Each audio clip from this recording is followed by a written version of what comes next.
course. All right, I'm here with Zombie Grub. Glad to have you back, Zombie Grub. I know you've been busy doing some WCS casting and stuff. You all are you all traveled out now for the week? Yeah, well, after being sick and starting things off with traveling from Korea, it's good to be home for a little while. I mean, I'm traveling again in like 2.5 weeks, I think. So Something we're gonna know about, or is this I should? no, that's from Montreal. Oh right, of course. I, I hate it because like right now my docket is actually full of all non-StarCraft things. Like I'm traveling to Seattle, then somewhere else, and then the internationals in town, and like I'm not going to Montreal, which sucks. Totally a bummer, but like I forgot it was happening when it is because I'm not attending. But there's so many signups. There's so many people playing today. There is a stream delay. We've been rocking and rolling and enjoying this life where we don't have stream delay for the last little while. And I'm now aware that I have the wrong overlay set up for this. I'll fix this up in a moment, guys. But are you? Do you want to pick the first match, or shall I? I already did. Oh, look at you I go, dude! I assume. have missed you. Oh my gosh. Uh, you're welcome. All right, well, we'll get things sorted here in just a sec, guys. But like I said earlier, Zombie Grub's gonna be solo casting the first match of the day. I am in some rough shape, and I am not ready to go right now. And I also, most importantly, above anything else, need some food in me because I have not eaten since about lunch yesterday. Isn't probably a good thing, but gotta take care of that in a moment. Anyways, you've got. Oh, is this M Canning? What? Yeah, it is. Hopefully his opponent is here. His opponent should be like, we kind of know him as Rail, but it's Vanya now. Oh yeah, he's like a European player, isn't he? Yeah. Good. North America versus Europe happening in Korea makes sense. Here we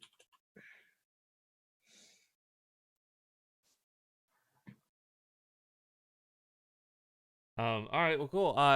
Quick look at the brackets though. Sorry, I'm finally getting refreshed, man. Like Bunny, M Canning, obviously all star there right at the top of the bracket, gonna win the entire tournament today. But these other guys competing for second place, other than M Canning, we got Stat, Solar, Zest, Gumiho, Hero, Rogues, Special, Deer, Cure, Hurricane, Sue. No big deal. Just to name a couple of the names of the 64 round of 64 players that we got today.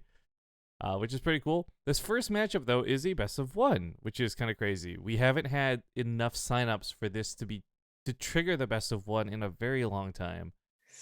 Not for a substantial number of people, anyways. Like maybe one.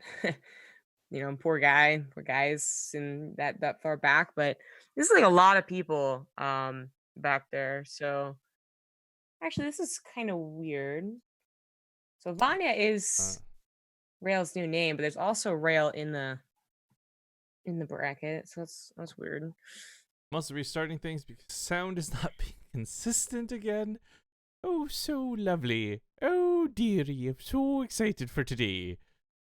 Oh, there's Vanya. I don't know why I just went falling like Mrs. Doubtfire. I apologize. You did, yeah. Especially for that offensive impression. That was not good. There we go. We got StarCraft sounds back. It's a start. Well, Vanya's here. M. Canning's a little down, I guess, about his PVZ. So that's a little sad because I actually wanted to cast M. Canning versus Bunny, like more hype watching him versus Terran. But maybe I'll take out Vanya. Maybe. Okay, look, here's the thing. We've cast Rail, really all in, pretty gross. He's not the greatest player. I honest to goodness believe that if these guys were to play in a LAN setting, I think it would go 50-50. Maybe, if anything, 60-40 in Rail's favor or Vanya's favor. Okay. But I don't know. We'll see how this ends up looking. Either way, it's an interesting match because it's best of one. It's a little more on the line. You can't so freely cheese. You ready? I'm ready. I'm ready for you. I'm ready for you to solo cast is what I'm ready for. I guess we'll get to the. Oh, we're still using the old maps, huh? Yeah, I saw that and I was a little disappointed. I am too because I replaced all the intros with. So I don't have Darkness Sanctuary ready to go at the moment. We're just gonna top into the game normie style. Okay, yeah. So someone in chat fixed what we were. Well, even M. Canning was assuming, which is wrong V name. Vanya is a different person. but Okay. still a Zerg player. So Do that we weren't wrong you about. see? When did they change this? Do you see what they've done? To what? Wait, are you using GameHeart, the superior-ist of all overlays? Yes. Look at M. Canning's name on the overlay. It's not KR's easy north of dot. They shrunk the text. The whole name's there now. You must have the most up-to-date one, or Oh. I don't, because it's still that's still what it is. Dang, I got really excited. All right, I guess I'm gonna have to run in a second, but let's get these intros down first. We're watching the Olimoleague. You're watching it with Rifkin and Zombie Grub, and spawning here in the top left for this best of one brutal battle. We got the Red Protoss coming all the way from North America. It's M. Canning. The bottom left has the purple Zerg. Don't really know who it is. It is Vanya. Good luck, have fun. Spray it, don't say it. All right, camera's on you, Zombie Grub. Yeah, so I guess I assume that Verdi is Rail's name, new name, other name, whatever you want to say. So Rail in the brackets might actually be Rail / Verdi, but Vanya is someone different, Star Vanya. So I don't know if it's something that M. Canning also realized, because initially he was calling him Rail too, or what, but Vanya does seem to be, I mean, it's not kind of familiar, but it is Russian Zerg. So still the complication, I suppose, of Europe to Korea against the North American. And then, well, just in general, I guess, we don't have many Europeans sign up. So like some people sign up across regions, they don't really care. They get used to the delay, the lag, whatever, and then we can kind of more importantly talk about their actual skill. But if this is really Europe to Korea, Vanya should feel the pain.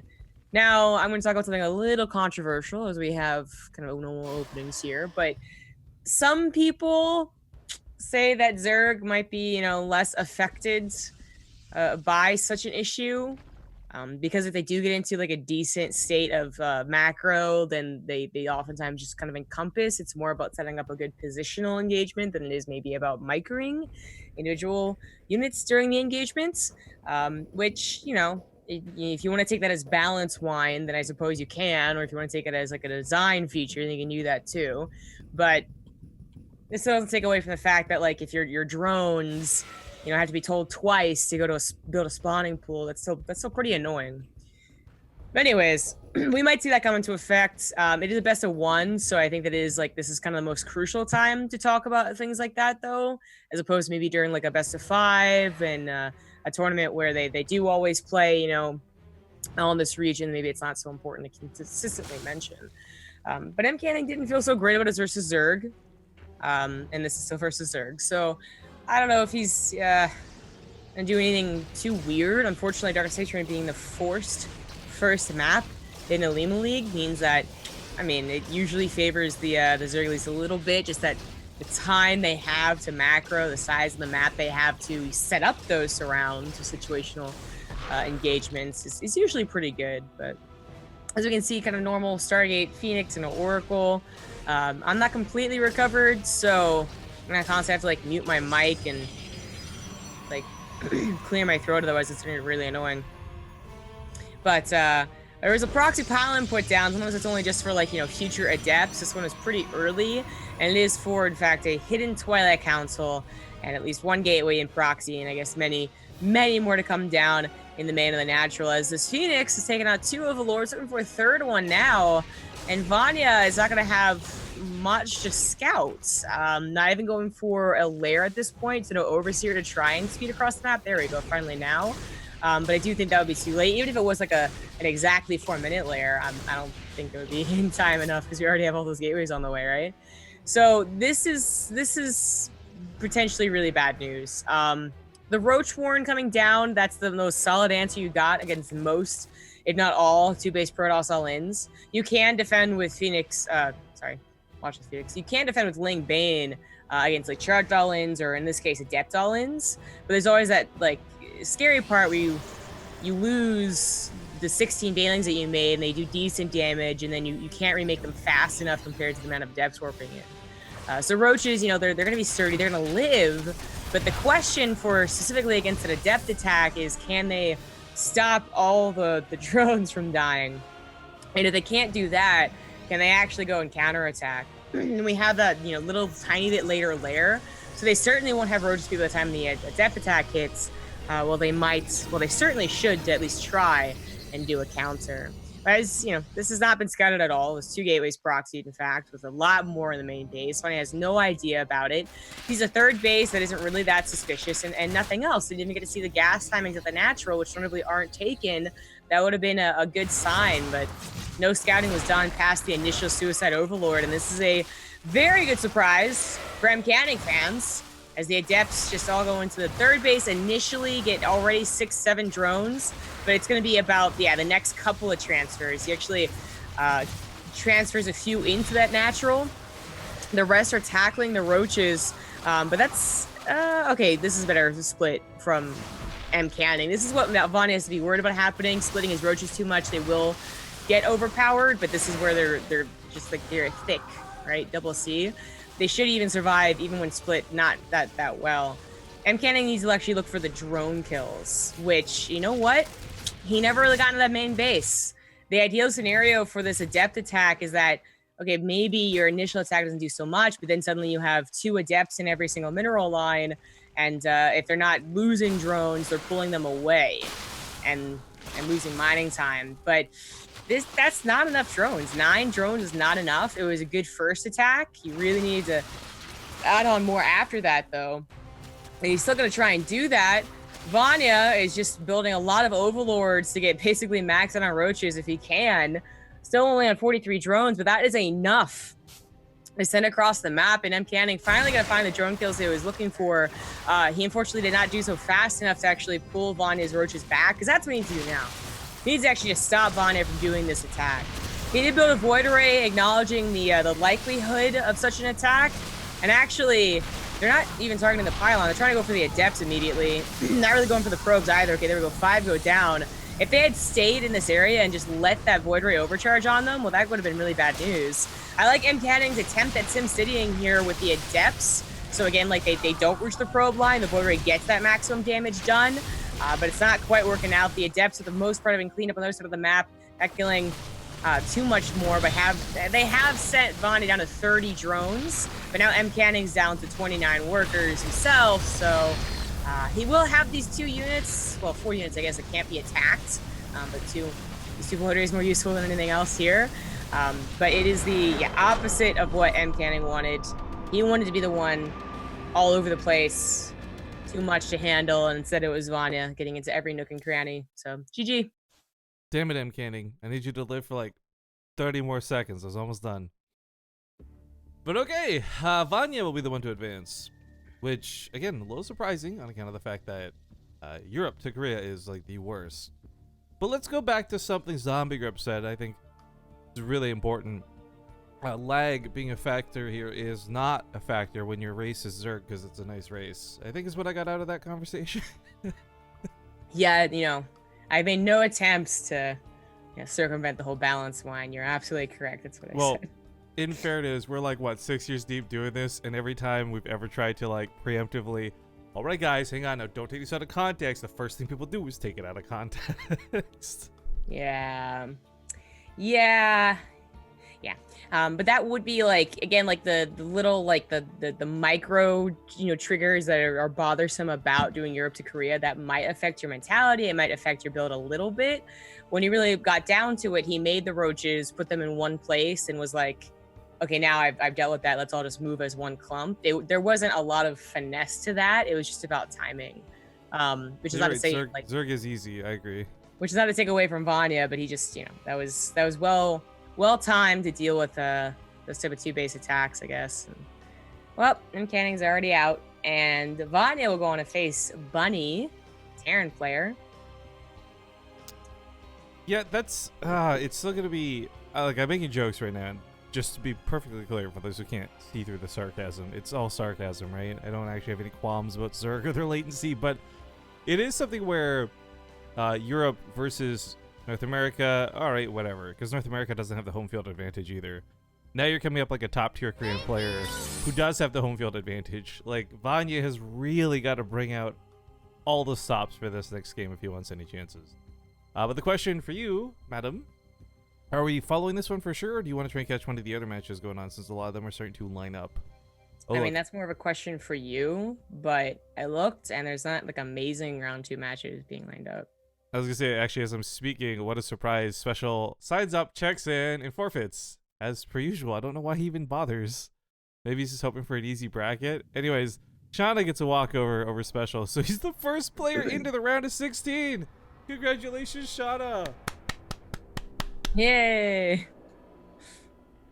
All right. Well, I don't mind. I mean, because if that match is ready to go now, we can just get into it for the sake of getting into it. Alternatively, the one I was kind of eyeballing a bit, there was maybe Cloudy versus Solar. Cloudy was really impressive when he was at the Korea House last year. I don't know how he's looking right now, though. I haven't seen him in quite some time. Yeah. Well, I already invited the players, so I guess I'll say that's not happening, but I mean, we could cast whatever. I don't mind. I don't really care. I actually haven't even got the tweet out yet about us going live. Let's do that. That sounds like a really great idea. Oh. Cool. All right. So the TLDR to catch you up, but for everyone else who's wondering why I'm just bitching and moaning so much today, because it's really bad today. Yesterday, I decided to try and build my bed, and of course, I did this on stream. And I fucked it up a lot. I kind of expected that I would, but IKEA's a real dick, dude, right? So they show you the instruction manuals, and they show you how to set these things, but they don't give you the confirmation that you've done it correctly until like 2 steps later. It's like step 21, screw on the headboard. But it's only in step 22, they're like, make sure it's on this side of the bed. So I had to take it apart and redo it several times, and my wrist feels so fucked from the amount of screwdriving I had to do yesterday. So that's sore, my body's sore, everything's sore. I'm a broken man right now, if we're gonna be completely honest. That sucks. That's why I get the the automatic screwdriver. I know, the whole time that I'm like, my life for a fucking electric drill right now, I swear to God, like. But anyway, so my bitching, whining, and moaning comes from just being my whole body sore, guys. I'm not just complaining for the sake of complaining, but that being said, I will try to tone it down a little bit. Waking up was tough. Not having food yet was tough. I did get about half a bowl of macaroni in during that game, though, so that's a good start. Why macaroni for breakfast, you might ask? Well, that's because we're still unpacking, and I have no clue where the fuck the toaster or the bread or anything else is. So I found a pot, I found a strainer, I found macaroni, and some water. How many subs left before we can unlock the Ace Sailor Riff emote? That's never gonna happen. Go to your 3-step to Tom. Go throw your money down the toilet. Did you hear what happened yesterday with Jesse, by the way? Nah. So Jesse, Mr. Ting Jesse, we all know him, we all love him, comes by, drops like a 50 sub bomb out of nowhere. Like, cool. I messaged him on Skype. I'm like, did you mean to do 50? He's like, yeah, dude. I love BaseTradeTV. So we had this kind of cute idea. I don't think it'll be a permanent thing, but I was like, because it literally unlocked the next emote. Like, I don't think he even knew he was doing that, because I think we were like 20 shy or something. So I was like, let's dedicate the next emote to like Ting for a little bit, like make that cool little crest, because we got Ting season 5 coming up. It seems appropriate, like. And so I messaged him. I'm like, are you down for this idea? He's like, sure. I'll figure out some graphics later. Cool. It's like the only emote we're gonna have with like a proper story behind it and not like a meme, which is kind of cool, I actually think. I mean, I feel like that's most emotes though, so. Yeah, okay. Meme thing. Bunny's not accepting my invite, but he's not idle either. He might just be tapped out or something. I was gonna say, actually, it's a bummer. I'm really sad because obviously, like, it's great having you around, and I don't want to imply anything by saying this, but the 2 weeks you've basically been gone, man, the sub stuff has been out of control. This sub gifting shit is bananas. We're at what are we at? 2,100 subs on BaseTradeTV. That is pretty cool. I bring this up, though, not to brag, but to segue to a topic that we had briefly discussed before the stream went live. And I'm not sure how many people watching have seen this. So this is kind of like a little bit of a PSA, but topic of discussion since we're waiting for Bunny anyways. But they recently announced some changes coming to Twitch Prime. One of those changes primarily being no longer getting ad-free viewing with Twitch Prime. This is so confusing to me because they're still insisting on pushing out all this gaming content, but like, I know 100% of the people who use Twitch Prime for ad block. I know like maybe 10% of the people who actually redeem those codes and play all the games Yeah. and things. Yeah. I mean, sometimes the games are decent. But I'd say like once every 20, 30 of the giveaways, whatever you want to call them. So it's really not a reason to have Twitch Prime. But I was really hoping we'd have a minute to get into this, and then of course this is when Bunny finally joins the lobby. yeah, I know, right? So we'll carry this discussion on later because I had a little bit of a talk during yesterday about it. But I do have Dreamcatcher because it's part of the map pool currently. So we'll see you guys in game.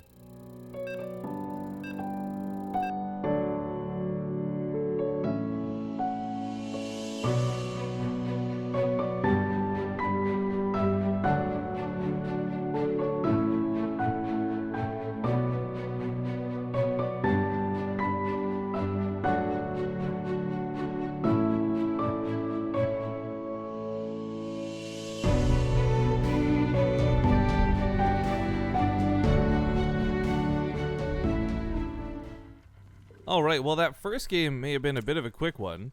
We do have an actual best of 3 now, as we hop into the round of 32 for this week's Olimoleague. I'm Rifkin, casting with Zombie Grub, and whether you're watching on Twitch or on YouTube, I hope you enjoy the show. Spawning in the bottom right, we got the blue Zerg, Vanya, a European Zerg, going to compete in Korea. In the top left, as the red Terran, it is Bunny, Titan EX1. Actual bunny, Korean bunny. I should identify too, by the way, Vanya, when I said coming to Korea to compete, he is not like Raynor or Showtime flown to Korea. He is just play on the Korean server. Right, yeah. And that way he came over to Korea. So, should be feeling the pain of that server problems, but willing to cope with it apparently, along with some other foreigners we have in the bracket. So that's always cool to see, but I do like, you know, it's kind of more fitting for like the North Americans, for instance, to play in this. Apparently it's the Europeans come the day. That's fine. I'm really curious on this too, like what the kick for everyone to sign up and play today was. I'm not complaining. It's really cool seeing a round of 64. It's been a long time since we've seen a tournament bracket that size. I mean, there's very few tournaments that draw an audience that large or a participant list that big. So it's kind of cool. Yeah. Yeah. I would say it's not too infrequent this happens though. I feel like it was just only like maybe a month ago. We were kind of having the same like, oh, okay, well, it's like a big bracket. But it is always curious because I feel like when it's really this big, it's because there's a lot of like other Asian countries signing up, like Taiwan, China, even got like some Japanese names. I know there's like 2 Japanese players. I don't know about Japanese players, but I know there's like Time, Cloudy, and Jaishi. So there's already like 3 pretty good Chinese players in the bracket, which I'm excited about. Or Taiwanese. I don't know, actually remember who's who, guys. So it's not meant to be offensive, but it's I do love seeing more than just the normal crowd, but it always tends to filter down to the normal crowd, right? Like Rogue, Gumio, Stats, Zest, top 4. Yeah, I mean, they're good. They're pretty good players. But that's what everyone else is here for. As I don't think they're really trying to get that money for hitting 3rd or 4th place. Is that they're trying to prove themselves, which I'm more than happy to watch. But it is quite a proving ground. Quick little shout out to you in our Boryarns for the Dodger emote. Love seeing friendly emotes in the chat. Actually, I was going to ask you, this is a little unrelated to what we're casting right now. Did you see the results from yesterday's cast? No. I was very shocked. After you and Wardyhead got to cast Showtime, 3-0 Innovation and 3-0 Stats, Showtime almost went down yesterday without winning a single game. He barely got 1 map win in the losers bracket, but still fell to Gumiho and Cure. Ouch. That sucks. It just absolutely shocked me. So it's crazy to watch how much power shifts. So we're talking about like, oh, hey, you know what? I shouted out that guy just before he did this big sub bomb. So timing? Didn't realize that was coming. Thank you, Aranar Bjorns, whose name I'm probably saying very incorrectly for that sub bomb of 5 people. Glad to have you with us, man. Anyways, I was just gonna say, power shifts a lot. So like, I know we kind of expect Gumiho and a lot of these other big names of the brackets to do well, but man, in a moment's notice, like a good player could become a bad player just depending on the day. Well, that's like Rainer in Challenger this weekend. I We know, that's were like, surprising. yeah, we were kind of questioning is he still in Korea, which would make sense because his GSL group wasn't that long ago, but he had actually already returned that like nights basically. So he also like wasn't even particularly jet lagged. I think he even made a tweet saying he just like played underperformed, and that was kind of weird, and he felt bad. I really think for Rainer, and I don't want to take anything away from him because he's very good decision making, great skill, fast reactions. But the thing is, the Europeans have played against him more. The foreigners have had more practice against him. So I feel like he rocked and rolled in Korea because a lot of people were like, just like, what? Who? What? Where do I even get replays of this kid? Maybe. I don't know. Because, well, you know what? We have actually a lot of drones going down here. So, a little more topical. That's a lot of drones going down. Vanya is not prepared. I thought with 7, he was going to manage off of this, clean this up, links come in, but nope, that doubles. That's 15 dead, plus some links. There's a little bit of change on the side. And this leaves him with 25 workers. I gotta be honest, Zombie Grub. I think if this was like another player on your server of your skill level, you play this out. I think against Bunny, his only option, his only option is to all in. Yeah, why even bother against this guy? So it's not a bad option, I suppose, but he's like the problem was he didn't have any army. And it's still that problem. He still doesn't have any army. So this is gonna be a really, really sad night for him. No disrespect, but it's gonna be really, really sad. So just to finish off the topic, like I feel like especially because it wasn't the round of 32 Rainer or the GSO qualifiers Rainer, it was round of 16. Like those, and it was Neeb too, who's not like an underestimate Rainer, and part of the reason why he got through. But anyways, I think the Koreans are already like a little bit more on guard even during his round of 32 group. But anyways, this is just not gonna work. This is the A for effort build. Yeah. Yeah, he might have planned on doing this the entire time, so he's just fulfilling his destiny. I don't know. But well, actually, I think there's no steam behind. Like he's gonna unload. The Nidus Storm will actually fully unload. It's a little scary, wasting damage on that. Baits out some of the transfuses, but he's targeting down the roaches. Transfuses went into the Nidus Storm. They're not going into the army. Yes, he's killed some SCVs, and that's nice, but it's nowhere close to what he needed. GG's get called, and Bunny will take game 1. That was the only time Radio would even looked close. It was before Sim was done, and it still didn't look that close. How are you gonna give 5 subs out and not be subbed yourself? Let me fix that for you, boy. Boyo. Boyo. Thank you very much for that. All right, so it's the best of 3. We'll have another game out. We'll see if Vanya has a better chance. Oh, that was rough with those Hellions, though. Because that's such like a basic Terran move, too. That wasn't like, oh, he tricked him by going for a proxy or elevatoring things to the main. Like, that was just like, I'm sorry, Vanya. You handled it poorly. Hopefully, we'll blame it on the latency. Well, you might be able to, but really, like, if you skip making those 16 lings, I think you like 4, so they died pretty quickly, then you get a wall off with your queens, which you didn't do. I mean, that just was kind of going against positioning and timing. So I want to give him the credit, too, just being like, oh, it kind of sucks. Maybe it didn't micro because there's that lag, but well, while we because it's loser's pick, we'll have to wait a moment here to figure out what's going on. Carrying on that Twitch Prime discussion a little bit, you guys might not know or do a lot of social media, and I'm being told that my battery's low. That's always great. Anyways, you might not follow a lot of social media stuff, but one of the guys who was let go from Twitch earlier this year, one of the guys who started, I think it was like Justin TV became Twitch TV, Justin Wong. He's actually been tweeting a lot of very interesting stuff about it that's worth reading, but the kind of summary of it is like what Twitch is doing with this move is a really smart business move. I don't believe it helps creators though, the way they word it, and it just feels so disingenuous. I feel like the same news could have come out presented in a different way, and I would not feel so, I don't know, antagonized by it. But now I look at what's happening and I'm just like, everyone's just gonna start using ad block, and it's just gonna make things worse. And yeah, exactly. In Twitch's mind, they're like, look, guys, you offer sub ad-free viewing, you'll lose less than 3% of your revenue, which I think is a bullshit number, by the way. Less than 3% of your revenue from this change, and like more people might sub to make up for it. So it's a net gain. And I'm like, no, this just sounds like bullshit. Everyone's just gonna use ad block. It's free. Like, why wouldn't they? Yeah, exactly. Yeah, no, like all that doesn't really make any sense. You gave the ad impression, so it's not like you're getting more ad money if Twitch Prime doesn't work the way that it does now. So I don't see how at all it's supposed to help us.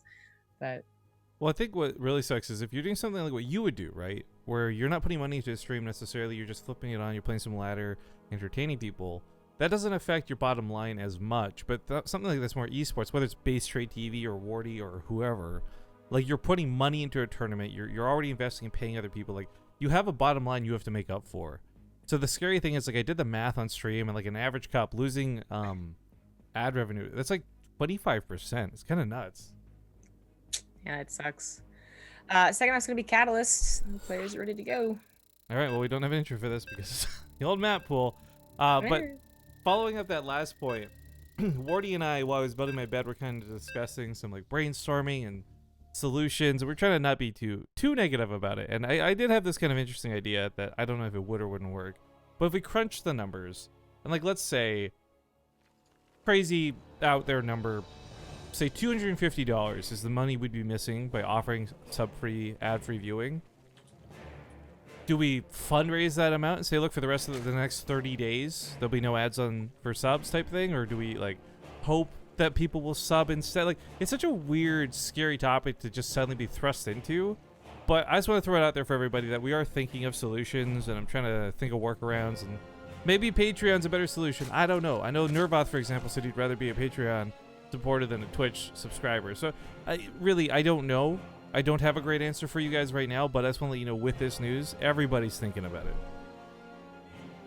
Anyways, with that being said, let's hop into game number 2. Spawning to the lower right, the foreign challenger, the Red Zerg, Vanya. In the top left, as the Blue Terran, it is Bunny. I don't know if we have any Vanya fans in the audience, but I'm trying to recall, is this the same guy long time ago? He used to go by Rasva, I think it's like something like Rasya Vanya or something like that. Because this just looks like a shortened version of that name, which I'm pronouncing wrong very clearly. Wait, I wonder if it's the same person. Like, that kind of sounds familiar, but I would have no idea. So, maybe someone in chat will know. Someone's a huge Russian Zerg fan. Well, regardless of who he is, was, or isn't, he's got to put up the best game of his life here, frankly, or he's going to get knocked out in the round of 32 and walk away today with nothing. For Bunny, this is kind of like, all right, whatever, I'm just like on my road to fight Creator in the next round, right? But Vanya's looking to prove something. It'd be really cool to get his name out there on the board, even if it's not a top finish. So, biggest cross for him. He's definitely the underdog to root for. Yeah. You do have the rest of the bracket, looking to be like what we're talking about, where like everyone you'd expect to see does advance, and that round of 16 is it? Yeah, the round of 16 is looking like any other Olimoleague. Is that by the way on the bottom side? Is that Silky, like Psystorm Silky? Because I know there's another player named Silky. I don't know. No, I'm gonna cross my fingers and hope it is. I think he's actually a pretty fun guy to watch too. He really impressed me at BTSL Season 1, to be honest. I don't know, because I do believe there is a Korean Silky. Right, that's what I was wondering about the difference. But hey, Gerthang, thank you very much for that 41 months. Good morning to you too. Oh, you know what I've just realized? Not that we ever get donations on the stream, but I gotta put that donation link back up. Because we did that charity thing the other day. So I'm gonna put the camera on you for a moment while I go fix that. Thank you. Also, did you hear about the World Vision cast at all? No. You can just assume that I haven't heard about anything in the last 2 weeks, mate. Okay, I mean, yeah, I don't know. Like, I don't want to like start boring you to death with like repeating stuff, but TLDR, we had Maxis Black and Nova Warcom guests on the channel, right? Which was pretty cool. We raised very close to $4,000 for kids in like that one stream. It was pretty rad. Cool, yeah. But the crazy thing about it isn't the money, in my opinion, which is crazy. Let's just acknowledge that, right? We had a day that was like the opposite of our Bubba Burger Show matches, dude. Like every game was an ace match, but every game was also like maybe 10 minutes max. It was like a really fun, really like high octane day of StarCraft 2. Cool. That's always nice. Challenger broadcasts are usually pretty like one-sided, unfortunately. I So, know. I felt I could feel the struggles. Like I'm listening to you talk, and I'm like, I bet you she would love to do other things at the moment. no, not that bad, but I do wish that like us being like, well, this guy versus this guy should be like really close was something that we could actually say. But none of us really want to do that anymore. Anyways, these Hellions are not going to get that same opportunity to run by. Actually, they could try, but there are Lings waiting, and in fact, almost in like a trap. They're trying to like kind of hide themselves and almost baiting Bunny to do that same thing.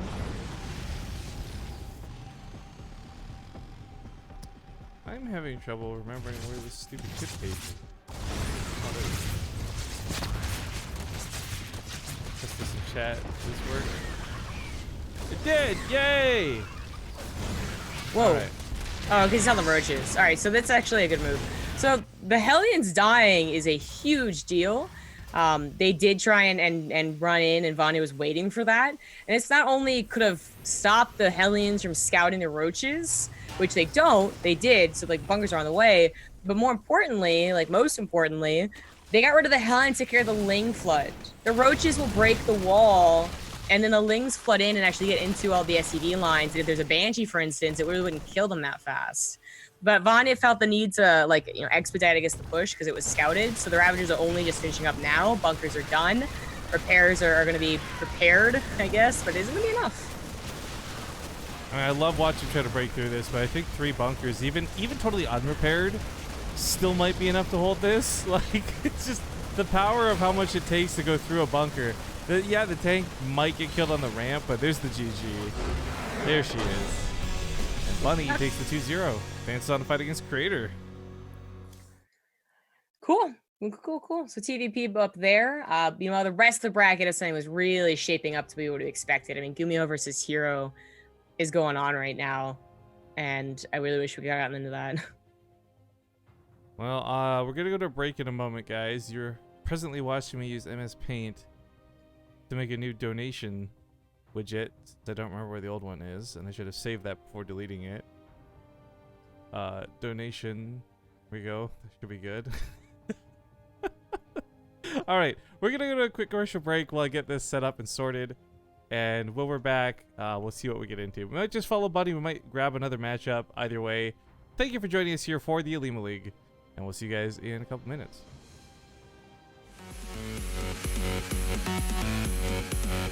Oh, damn it. It's the old screen stuff. Let me fix this, guys.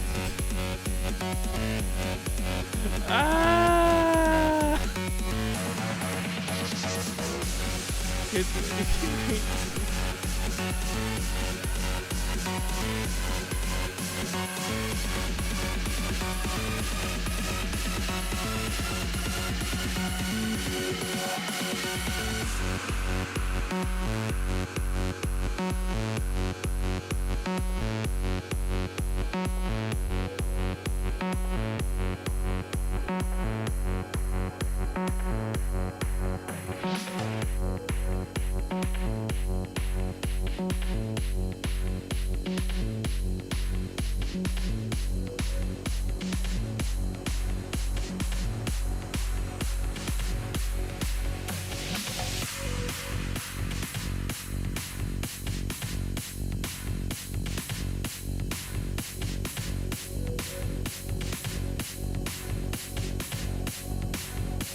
All right, we're back, and I'm hoping to find nothing else going wrong with the stream. The out-of-game overlay is what it is. I can't mess with this, but Catalyst is the next map. Now, we don't have an intro for this, so I'm going to walk into it.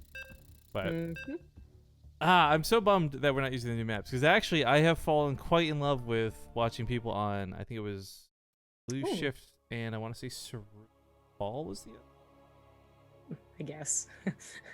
Blue Shift sounds familiar. It sounds legit. They're both cool looking maps. I like them. But also, the old season's not too bad. Can't complain. Catalyst is a pretty standard map, and it's a good way to start off this best of 3. Safe and sound for both players, but we'll see just how safe it is. Spawning here in the top left, we have the red Terran Bunny. In the bottom right, as the blue Protoss, it is Creator.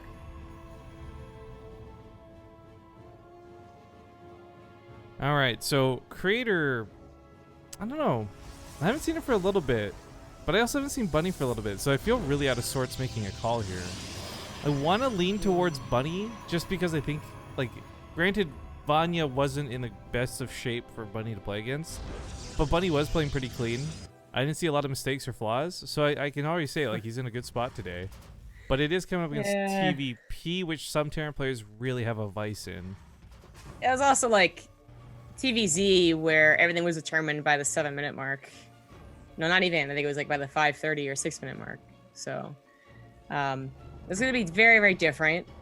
Because it's either going to be the reverse, because Bunny isn't proxying, where Creator goes for like a 2-base blink attack or something like that, or soccer attack. Or it's going to actually go on to third bases, and we're going to see like an actual like 16 Marine drop, or what have you. So that was not the best of to look at Bunny for. But I'm with you on the fact that, the opinion that Bunny will win this one, as I have also not seen Creator often enough, and when I do see him, he never impresses me. Like, maybe he does for like one game, but then I'm like, oh, okay, no, he's back to just like dying whenever I get to cast him. Got that tough love grub coming out. But I think I agree with that statement. Because Creator's a name that I always recognize, and I'm like, oh, this will be good. This will be great. We got Creator versus Impact, TVZ, or PVZ. And then, like, shy of Impact killing his own hatchery or something, like, Creator tends to lose more often than not. Exactly. And there's some guy out in the chat that's, like, a huge Creator fan because he still has big fans. He used to be one of the best, best Protoss in the world, but never got the actual titles for it. Let's back this up, though, and just add, like, a little bit of an asterisk, though, right? Like, Creator's still a good Protoss player in all respects.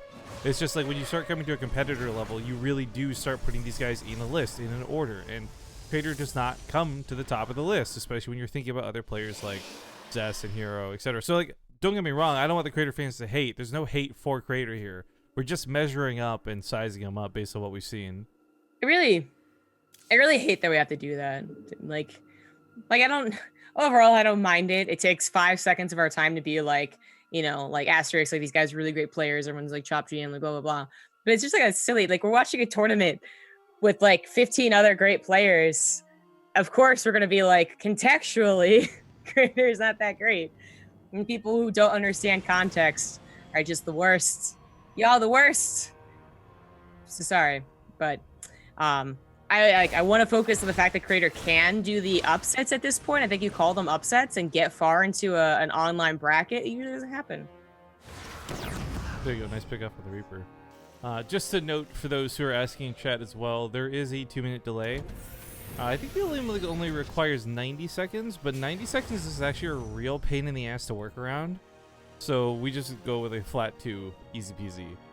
Unfortunately, regardless of what kind of delay we're using, it's not live, which is always a bit of a bummer because I think we have the most fun with the live shows, but hopefully you guys will still enjoy this regardless. Please accept the show anyways. I want to show good games. That Oracle is waiting, but it is not waiting to pair up on the Marines unless they got the Widow Mine. If the Adepts killed the Widow Mine, then the Oracle probably comes to the front. It is going to try and seek into the main base where he's hoping there might be a second Widow Mine, but there's actually 3 Widow Mines out in the field right now. So he's going to be very careful. Oh, SV's a little bit low from earlier too. Sadly, one of them's in one-shot range. Not sure this is going to be worth it, and actually maybe Creator's regretting things. Yeah, Marines are pretty darn good in this situation, especially when microed well. Oh, see ya. Terrence bullshit. Bye. Anyway. I will have no more of this.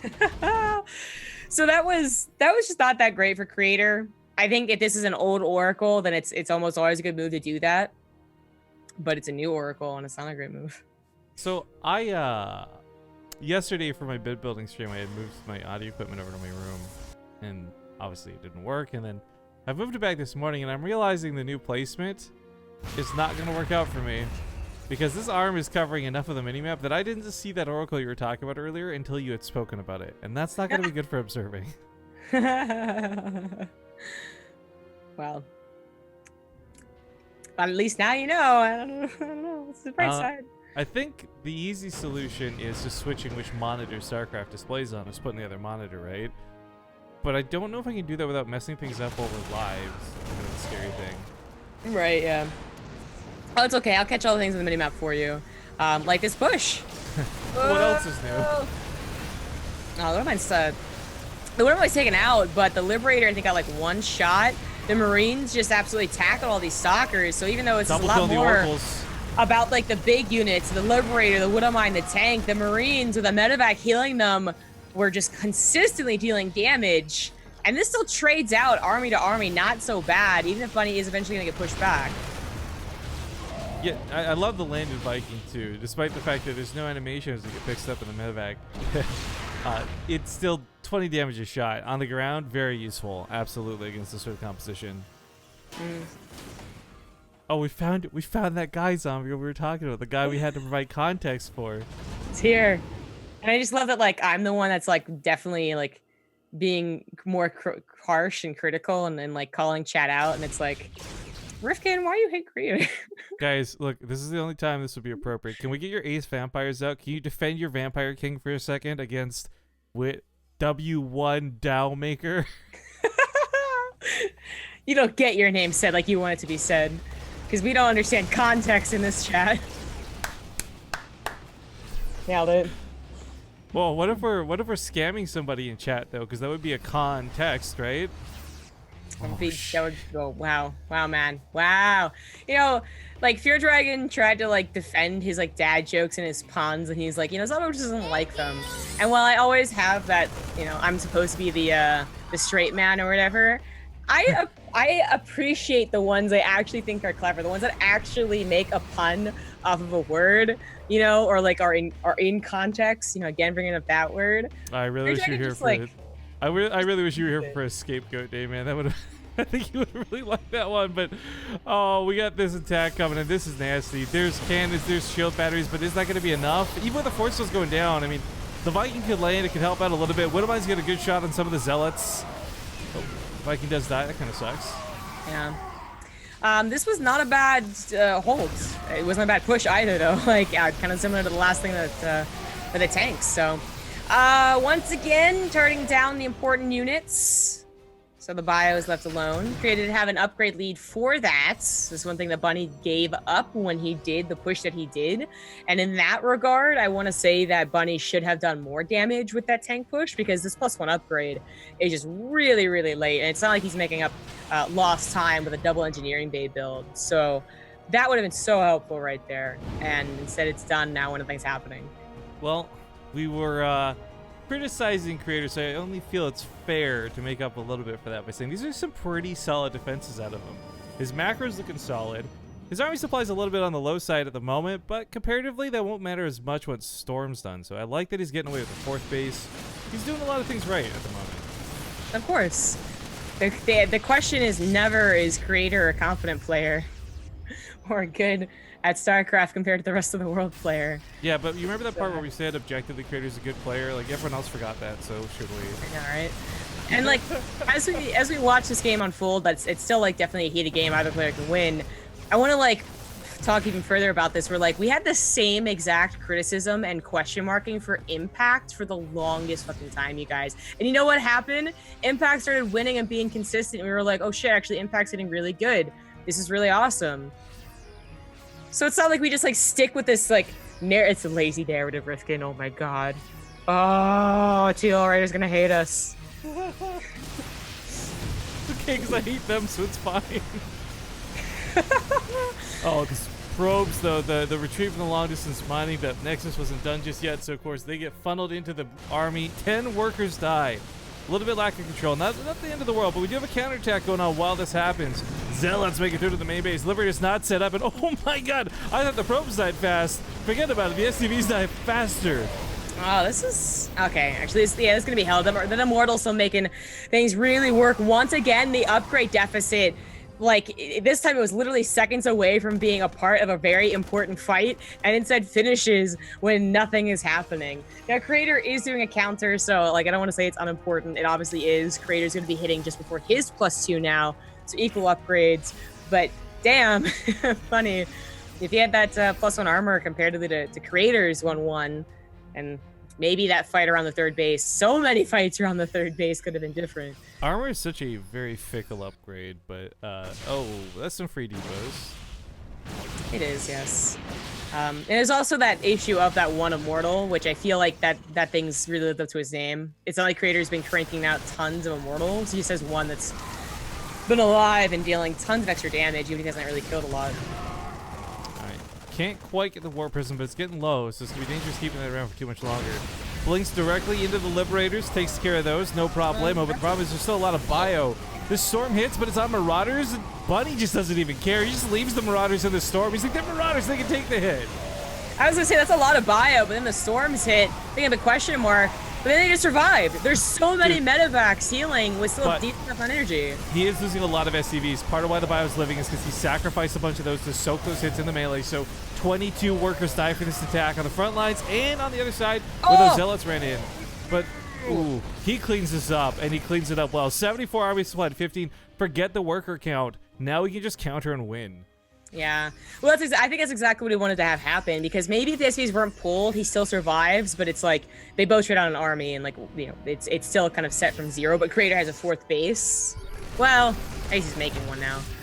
Remaking his 3rd, that is. But still, instead, he absolutely wins the army fight. Maybe he doesn't have a great economy, but that's where mules really come in. He's taking care of the War Prism, so he knows he has them to be, like, pulled back, which is exactly what Creator would want to do right now. Now, instead, Creator is just depending on really great Storms, which all the medevacs still are alive. This is still a very heavy Marauder composition. Storms actually won't kill this that quickly. You know that, I talk about this all the time, right? That picture of the Blastoise getting punched by Charizard, but he just, like, takes the punch. That was Bunny in that fight, man. He just didn't care about those Storms. GG. Good first game for Bunny. Yeah. Although, I will give it up. Like, and this isn't trying to pander to the Creator fans. Creator had some pretty solid defenses early on. And maybe if he kept defending, and eventually got to counter, that would have been better. But the attack he pulled off was not so good. Right. You can't blame him for attempting that attack, because it wasn't like a bad spot to do that. It just probably should have activated. I really wonder what goes on in his head, though, as the professional player, the Protoss in the situation. You throw Storms on a bio army, and instead of scattering, they just sit there and keep firing. And you're like, this guy's either not afraid or he's too stupid to move. Yeah. Well, that's where like you have 4 Immortals instead of just the 1, and you're like, you're gonna set that kid that like is at the computer and just like, but without the actual like power punch that is an Immortal, I guess. We need, oh no, he left the game, so I'm gonna assume our Russian caster isn't gonna want to come back in here. Something's wrong. It's on him, man. Well, we do have an intro for Acid Plant, so let's hop into it. See you guys again.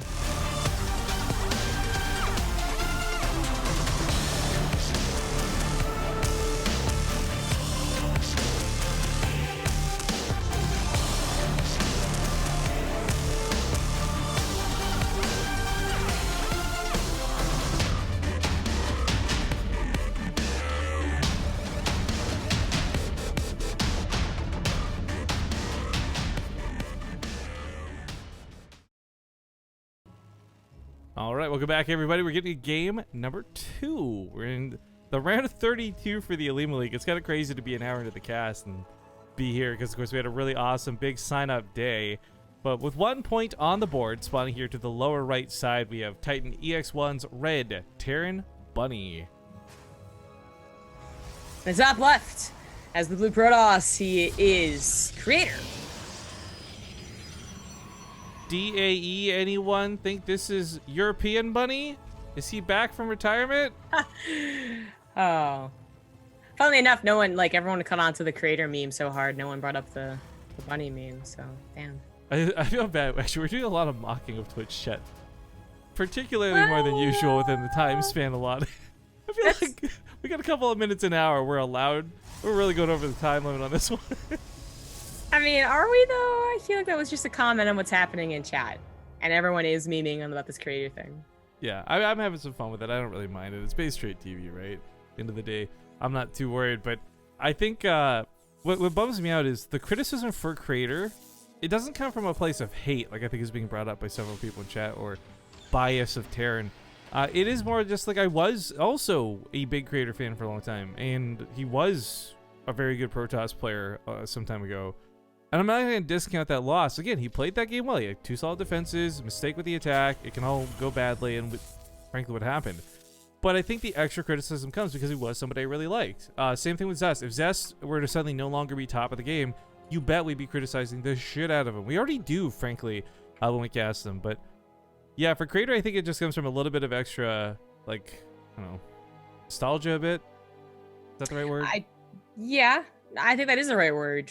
And to be honest, like you're trying to like make up for maybe some criticism saying you were a big fan, and I'm not a fan of creator, but I was never a big fan. I was never like on that hype train, even when he was doing particularly well, and Artosis thought he was like the best Protoss ever, and like I was, and it's not just because I didn't like Protoss back in the day, which may or may not be true. I kind of forget when creator was really good, but but like I liked other Protoss, you know, and he never was able to reach that new height, even though he did make some really awesome builds and have some really awesome games. I have a very strange margin in my head I keep in terms of like whether I view someone as an old school cool or not, and that's whether I can visualize hearing Artosis say their name as if it was on a cast. If I can, then I'm like, yeah, they're old school cool. And if I can't, probably new blood, right? Like, yeah, no, that's actually a very good marker. But you're absolutely right. Like, and creator is like I compared him to Impacts in the last cast, and the more I think about it, the more I feel like it is true. We're like, I mean, creator's still in Jin Air, isn't he? I feel like there is at any moment a time where creator can start winning all these online leagues, and something that we really have to seriously reevaluate him, just like we did with Impact.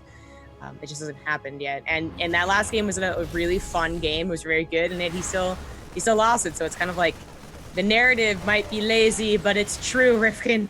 Well, so I mean, part of this is like, I'm sure some people are sick of us hearing us discuss this and be almost borderline insecure about it.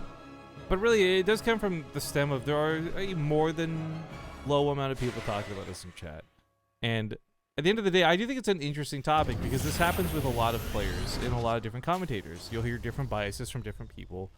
And I don't know, I like the idea that by at least trying to explain our thought process, it's not about defending ourselves so much as like putting the idea out there that it's okay to criticize people. That way maybe somewhere down the line, one of these people who are always being like particularly uppity about it, they hear Roddy criticize the next Protoss player and like, you know what? Maybe this isn't such an uncommon thing. Maybe this isn't so crazy. Well, I also I'm a bit of a believer in this idea that you should be able to like set up a narrative that is initially starting with, I don't expect anything from this player. So often we have to kind of set it up with this like, but he can do well.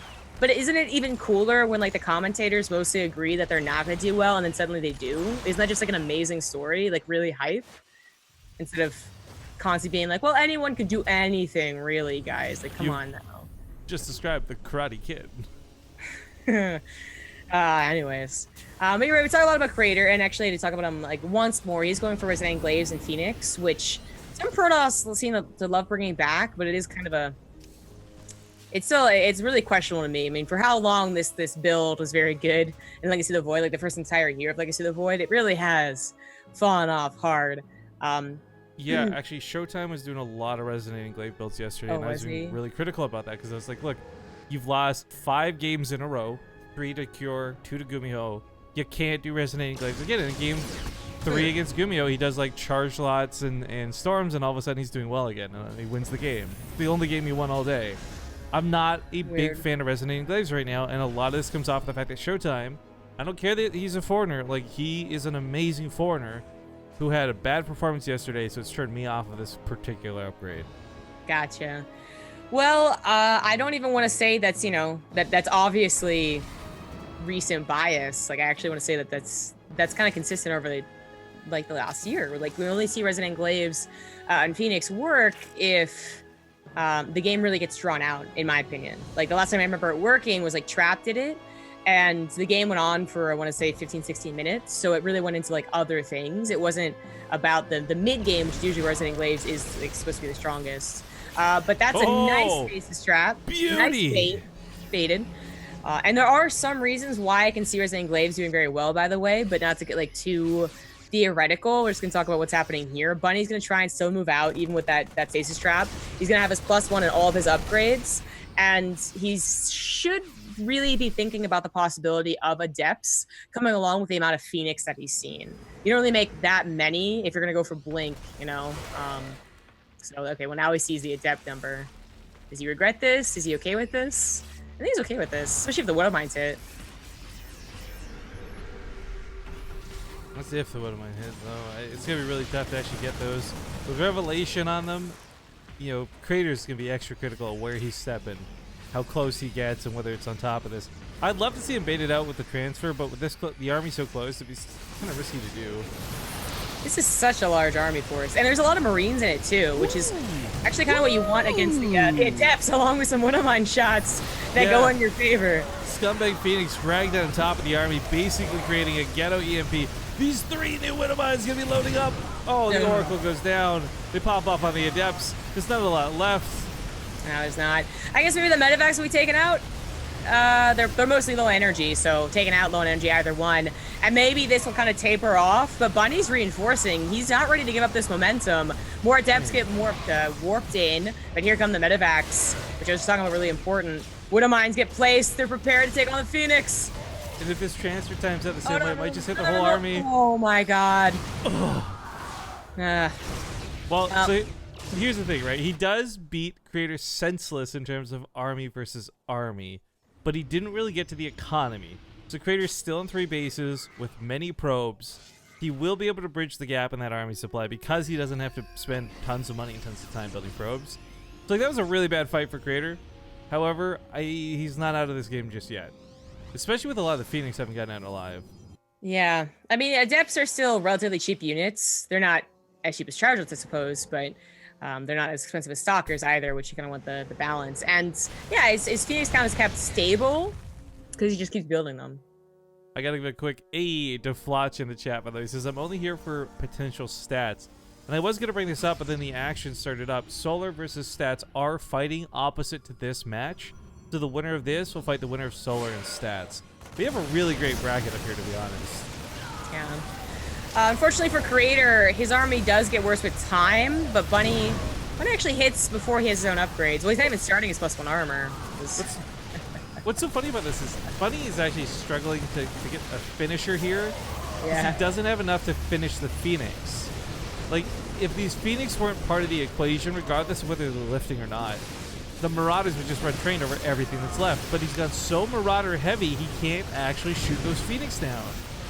What's so funny, okay, yeah, that is a funny aspect of this, but what is also kind of funny is that usually the Phoenix, you have to start talking about how they take out all the Medivacs, and that's why you see the Terrans reinforcement, like their rally push really start to fail. They're so busy being an even stronger backbone to the army than usual, picking up Marauders. They actually are killing the Medivacs, which are very high in number, a lot of energy. This is still something that Bunny can rally forward to while getting his 3rd base up, and his upgrades are finally going to be on the way.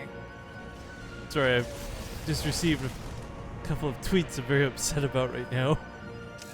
From Combination Bacon Hero and Tomfoolery. I shan't be linking them in chat, nor acknowledging them beyond this. But, well played, guys, and I hate both of you.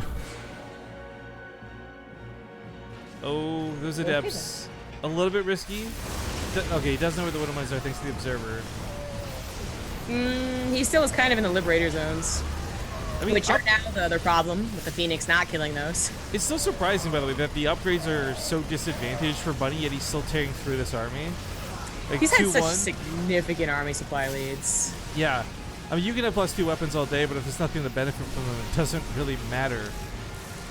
Oh, finally some of the Phoenix are dying, but Jesus. These things really have been why creators held on for so long. They adapted on their job, I guess, soaking a bit, and you know, this is how it's supposed to work. But there we finally go. 2 Phoenix left. They're not remaking enough. GG. I'm going to make a good comment and a shitty comment. Which would you like first? Shetty. Well, I guess we see why Creator was the fan favorite for this match.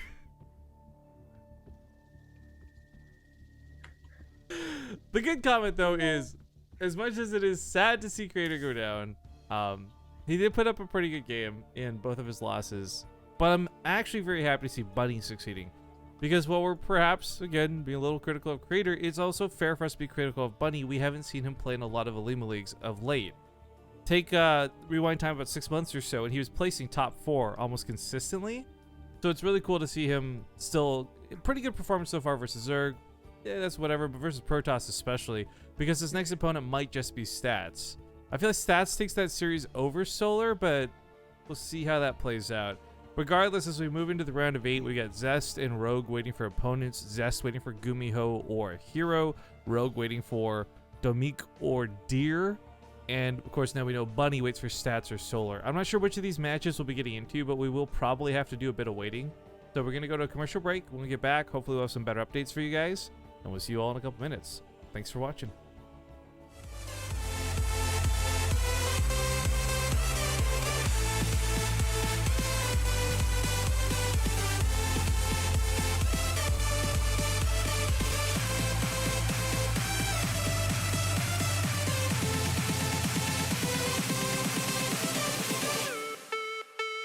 I'm here, I'm your statue. Your heart is a magnet, I'm coming at you. Girl, you're my target, I'm aiming at you.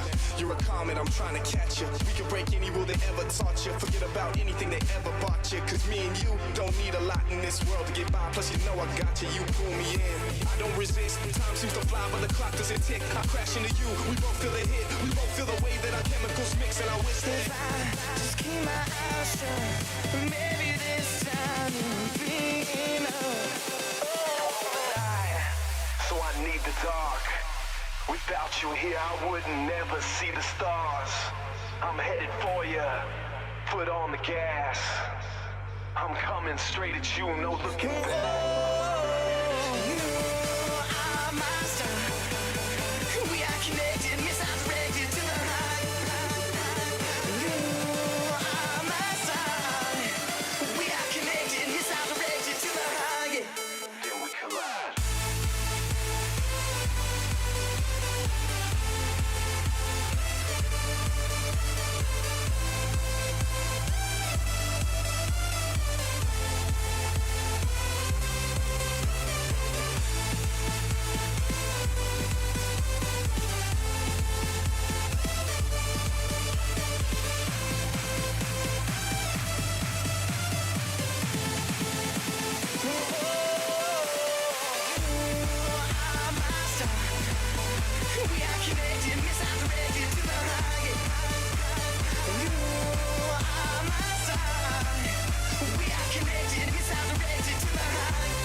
Alright folks, we are back from the break. Thank you for watching. We don't have an update at this moment in terms of what's up next, but we'll be keeping a key eye on the bracket. And this kind of gives us some more time to talk about things like these Twitch Prime changes and other current events. But before we do any of that, I would like to discuss some of the schedule stuff here on the channel, since it's kind of been a little all over the place. The constant rescheduling has honestly driven me to the point of madness. Like, I'm very happy to accommodate players, but the amount of rescheduling we've had to do for BTSL lately has driven me up the wall, where I'm kind of at the point where I'm like, look, if you guys can't show up, I'm gonna fucking disqualify you then. We'll just walk over and have a short cast. Like, it's been a bit of a headache. But, of course, we're watching the Olimoleague today, which is great. Tomorrow, I'll be back with Wardy ? I actually have to confirm with him still. But we got the BTSL round of 8 for Europe, which is going to be pretty fun. Thursday's an off day, but then Zombie Grub's back with me on Friday, and we got a BTSL North America qualifier. Now, we invited 6 players from... Oh, hey, yo, Apollo. I haven't seen you in a hot minute. We invited 6 players to come compete in North America for BTSL, but we had 2 spots left over, and we thought the best way to handle that would be via qualifier. So that'll be happening on Friday at 5 p.m. Pacific. Then we get Group 1, Group 2 following days. I think I'm solo casting those days, and then we're back Monday with... you're joining me, I think, right? For the round of 8, the second half of BTSL Korea? Correct. That's going to be a pretty stacked group, but in like a weird Zergy way.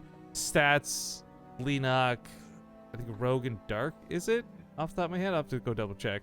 Either way, that, Olimoleague, you name it. There's just a lot of casting coming on from now to the end of the month, guys.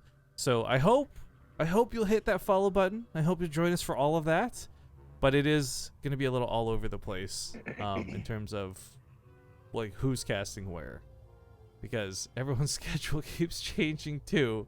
Like Maynard, for example, was going to join me a couple days ago, which if you recall, I solo casted for, and it's been a whole interesting hot second half of the month. But that is your schedule update. That's what's going on with the channel. We're still working away, plugging away at YouTube and all this other good stuff. And I guess one last reminder about schedule related things is tomorrow, while BTSL Europe happens, we will also still be hosting 2 BTSL amateur tournaments. One will be the bronze through, I think we made it platinum, and the other will be diamond and masters. So if you guys want to come out for those, same deal as always. Get on the Discord, hunt down Dares. He'll walk you through how to sign up if you don't know how. But Twitch Prime stuff. So who was that? Diesel, of course it was. Thank you for bringing Zombie Grub to Zombie Grub's cast. The Twitch Prime thing, I still get really hung up on the fact that they think it's going to be a 3% revenue loss to like turn on ad-free for sub viewing. But I just feel really bad because I do feel like this is an option I would love to offer people regardless of this change to Twitch Prime. Like if we had better sponsors or more consistent sponsors or more donations, or I don't know what the world would be in. But if we were in a place where we could afford to not run ads, I would prefer to not run ads. Because while a break is great between games and it gives us a chance to breathe or just frankly shoot the shit between games, that much wouldn't change, but like at least you wouldn't have commercials to deal with or have things blast in your face, right? Okay, yeah. I don't know. It's a tough situation to make. My question though to you, I guess, as the guest now, right? Because like that is the thing. I'm like, you're the guest. You get paycheck for being here, all that stuff. Like there's two options. Let's say the money's gone. Let's say there's just no awesome solution to this, and we're actually in the darkest timeline, as it were, right? This means we have to take money from other sources, and that means either having less content to put out there because you have less money for prizes and admins and tournaments and paying co-casters to join, or we have to somehow cut the pay of the casters, which is also super not ideal because suddenly it's less appealing to spend 4 to 5 hours of a day putting on a show where we're getting paid less than minimum wage or something for, right? Like at that point, just go get like a job at the grocery store. So it's a tough decision for me because I want to be able to pay everybody. I want to make sure content's consistent, but it's going to be difficult with these changes potentially coming up. I'm curious what your point of view on that one is. What were the 2 options? Well, let's be clear. This is not like, oh my god, these are the only 2 options, but the ones that become obvious initially are if there's less money because there's less revenue coming in. Yeah, either means putting on less content, like say 1 less or 2 less casts a week because you don't have the prize money for the prize pool. Oh, okay. And to also pay the casters and the admins, or alternatively, somehow you have to start cutting pay of people, which makes it less appealing to show up. So suddenly, like for example, Zombie might not want to wake up at 4 a.m. for $20, you know? Like, yeah. Well, I would say that, of course, I'm biased, but like less casts if it really came down to that. That's a scary thing too, because that could also mean less money in other ways. Less casts means less shows, which means people unsub, which means people don't want to support, and it's like right. Which I mean, it feels scary. like if there really was I'm too strapped for cash to do everything, that there would be a goal of a certain number of subs. To do like everything. Well, that's what I was doing the math with Wardy, and at the moment, if we're assuming, because this is working around a number of 25%, that's about what we're guessing. Total revenue loss from it. If that ends up being the case, then you only need like a couple of extra subs to bridge that gap. You only need like a single person to donate a couple of bucks to suddenly, that's no longer a problem, right? So it does create this whole nother like possible system that we get into. Also, quick shout out to Sue, just beat Silky 2-0. So Sue is in the round of 8 as we speak. But yeah, that's why I was saying like maybe we set up like a goal thing. Hey, if we get X many subs or X many donations by this point, we'll make it sub free for the next 30 days or something, right? Or excuse me, ad free for the next like 30 days or something. I mean, honestly, guys, this isn't a topic we have to stress about right now. We have time because that Twitch Prime thing's not happening like this second, but it is something we have to start preparing for. So some of you might be like, man, every time I tune into BaseTradeTV, Rickard's always talking about money. And that's because without money, this channel doesn't go anywhere. This is a channel. You're watching content that's predicated around tournaments that require a prize pool. Like, the reason we talk about money all the time is because that's what this channel is about. That's like, wow, I tuned in, all these guys do is talk about StarCraft 2. Like, what the fuck do you think you're watching? Right, yeah. I just got us into a game just to have one. It's Cure versus Hurricane. Ooh, I like this. I was gonna say, thanks, Ryan. That's so useful. What's the score? 1-0. Okay, so we'll skip the intro because to catch up, finish off the point, catch up to where we're going. If we follow this through, the winner plays Sue. That's actually a pretty good match in my opinion. Maybe we'll grab another one, but this is definitely better than sitting here. Phase. I was born around attack. 40? Not right now, child. This is definitely better than sitting here doing nothing. So, all right, it's not a fresh best of 3. This is game 2, and while we didn't cast game 1, we do know that in the bottom right, he's up 1. The red Protoss Hurricane. In the top left, as the blue Terran, it is Cure. Also, I totally forgot. Let me just get these out of the way too, because it's like from 22 minutes. Oh, geez, 30 minutes ago. Zontivity and Crowley Face are both brand new subscribers. Welcome to the channel. Thank you guys both so much. Diesel cheered 301 bits to bring Wardy's annoying voice here, and Doris1 just subbed with Twitch Prime. Thank you very much for that, sir. Jesus, is this a copy pasta? For which what? Cool pop? It's like humongous lesson. Oh, well, no. See, Henry, this is that same problem, right? Henry here has also wandered into the stream looking for something and expecting something that we're not providing. Like, this isn't about professional casting or things. Like, I want to make this clear. We never advertise this as anything else. BaseTradeTV is people watching StarCraft together. That's it. If you expect anything else, you're expecting wrong. Don't go to the vegetarian store and start demanding a steak. It's not gonna work.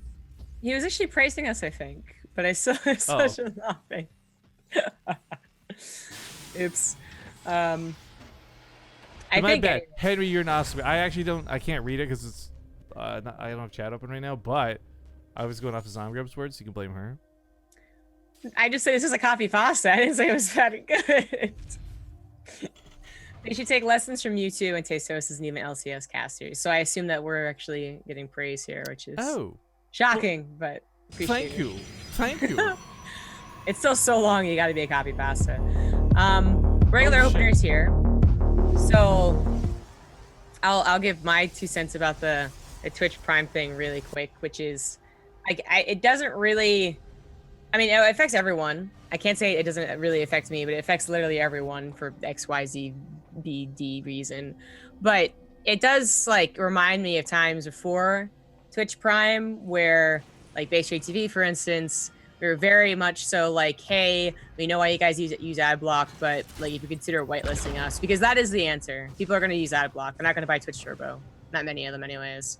But there actually was a decent amount of ad revenue when, you know, people were actually like cool about that. So that's where I figured things would go again. It's just more of the spiel, the, hey guys, like there's this thing called whitelisting. You don't have to do it everywhere. You can use ad block. We don't hate you. but to consider this, use them appropriately, etc., etc. Which is a spiel I haven't had to hear about in like a year and a half, 2 years since Twitch Prime was released. Yeah, it looks like this also happened 20 minutes ago, but for some reason it just literally now went through. But Rue tipped $6.90 for the donation. Very much for that. Thanks, Rue. I mean, I guess first off, I gotta back up for 1 second too. Apologies to Mr. Henry for the snap. I was just kind of I was in my rhythm of getting previously mad at the previous topic, but yeah, I think at the end of the day, there might not be a change for BaseTradeTV. At least I'm hoping. My fingers are crossed, because we do play ads really responsibly, right? We've carved out this trust with the viewers over multiple years. We don't play it every 30 seconds. It's not over gameplay footage, right? Like. So I'm hoping everything we're discussing now is just honestly a moot point, and it just won't be a problem. But this is a problem. Hurricane's getting hit with Marauders, quick concussive shells too on top of this, and he's not ready. He's just frankly not ready. The Immortal's on the way, but that's it. The gateways are just finishing up. Maybe he'll have a couple warp-ins now, but even then, this is not fun to deal with. I feel like, I don't know if it was one of the amateur 20s I got to cast, like one of like 2 that I did, or it was like a sub replay or something, but like someone did something like this and even brought like SCVs to bunker rush, and I was like, this doesn't work off of 2 bases. I don't know what you expect to have happen. And well, this is obviously like well timed and a bit more. This is still really shocking. Yeah, I expected it to kill the Stalkers. That much made sense. But to kill 10 probes on top of it, I'm just, wow. I don't know how Cure lost game number 1.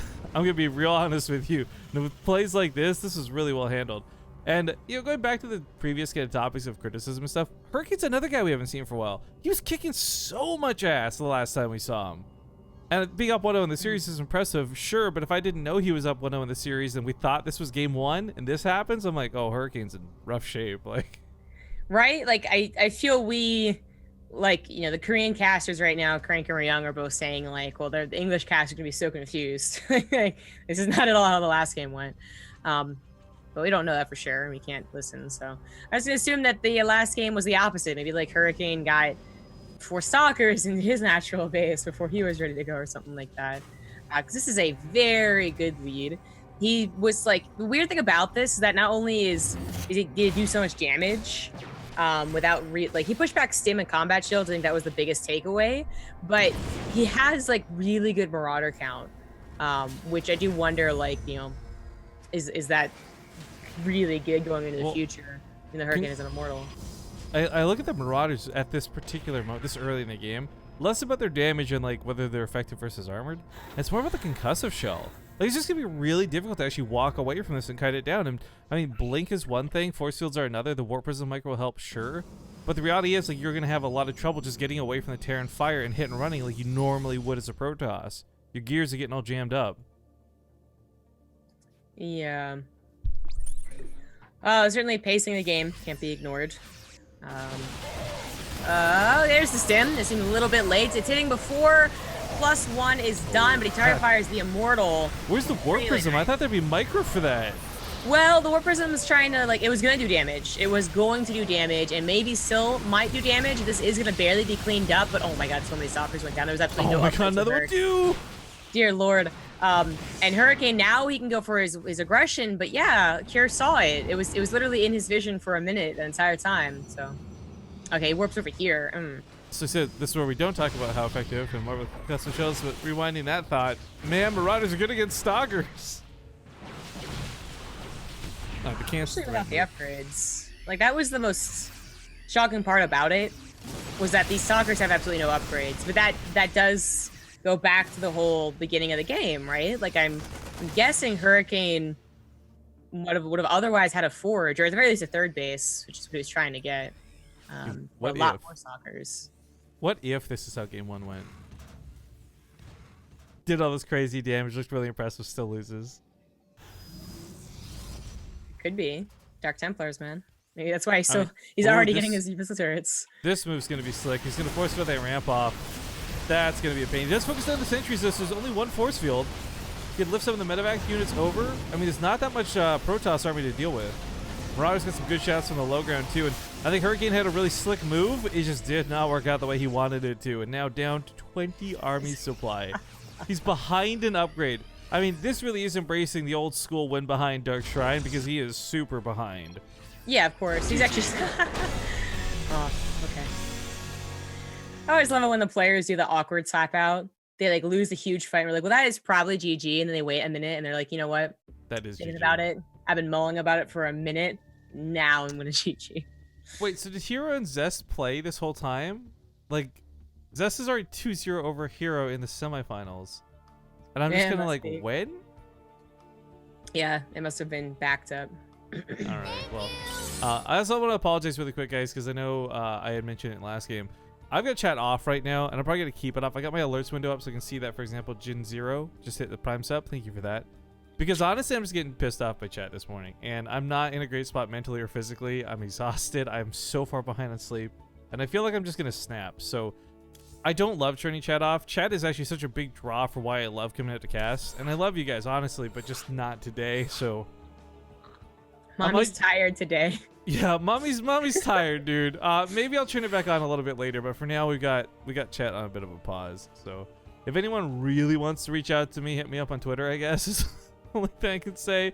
Maybe this is the sickest ploy to get you guys to follow me on Twitter, but yeah, I just can't today. So I don't want to snap at people. Like that, I feel really bad too. That Henry guy, whatever he had said that I didn't get to read, right? I snapped on him. I shouldn't have, right? Like I mean, snap is a strong word.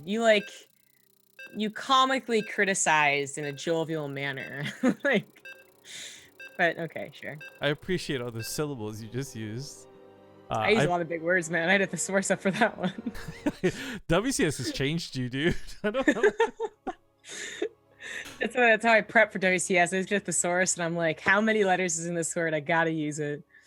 I will say, actually, oh, actually, this is a source thing for another time. Let's get into game. It's tied up 1-1. Spawning here in the top left, we have the purple Terran Cure. Just tied the series up 1-1. In the bottom right, as the blue Protoss, it is Hurricane. Now, I wasn't going to tell a bad thesaurus joke that I told a dozen times on stream, but there's actually a joke on Reddit I read last night that I really enjoyed. Do you mind if I share that with you? Do I have to play along? No. Oh, okay, let me go ahead. My friend Dave died recently. All right. He drowned.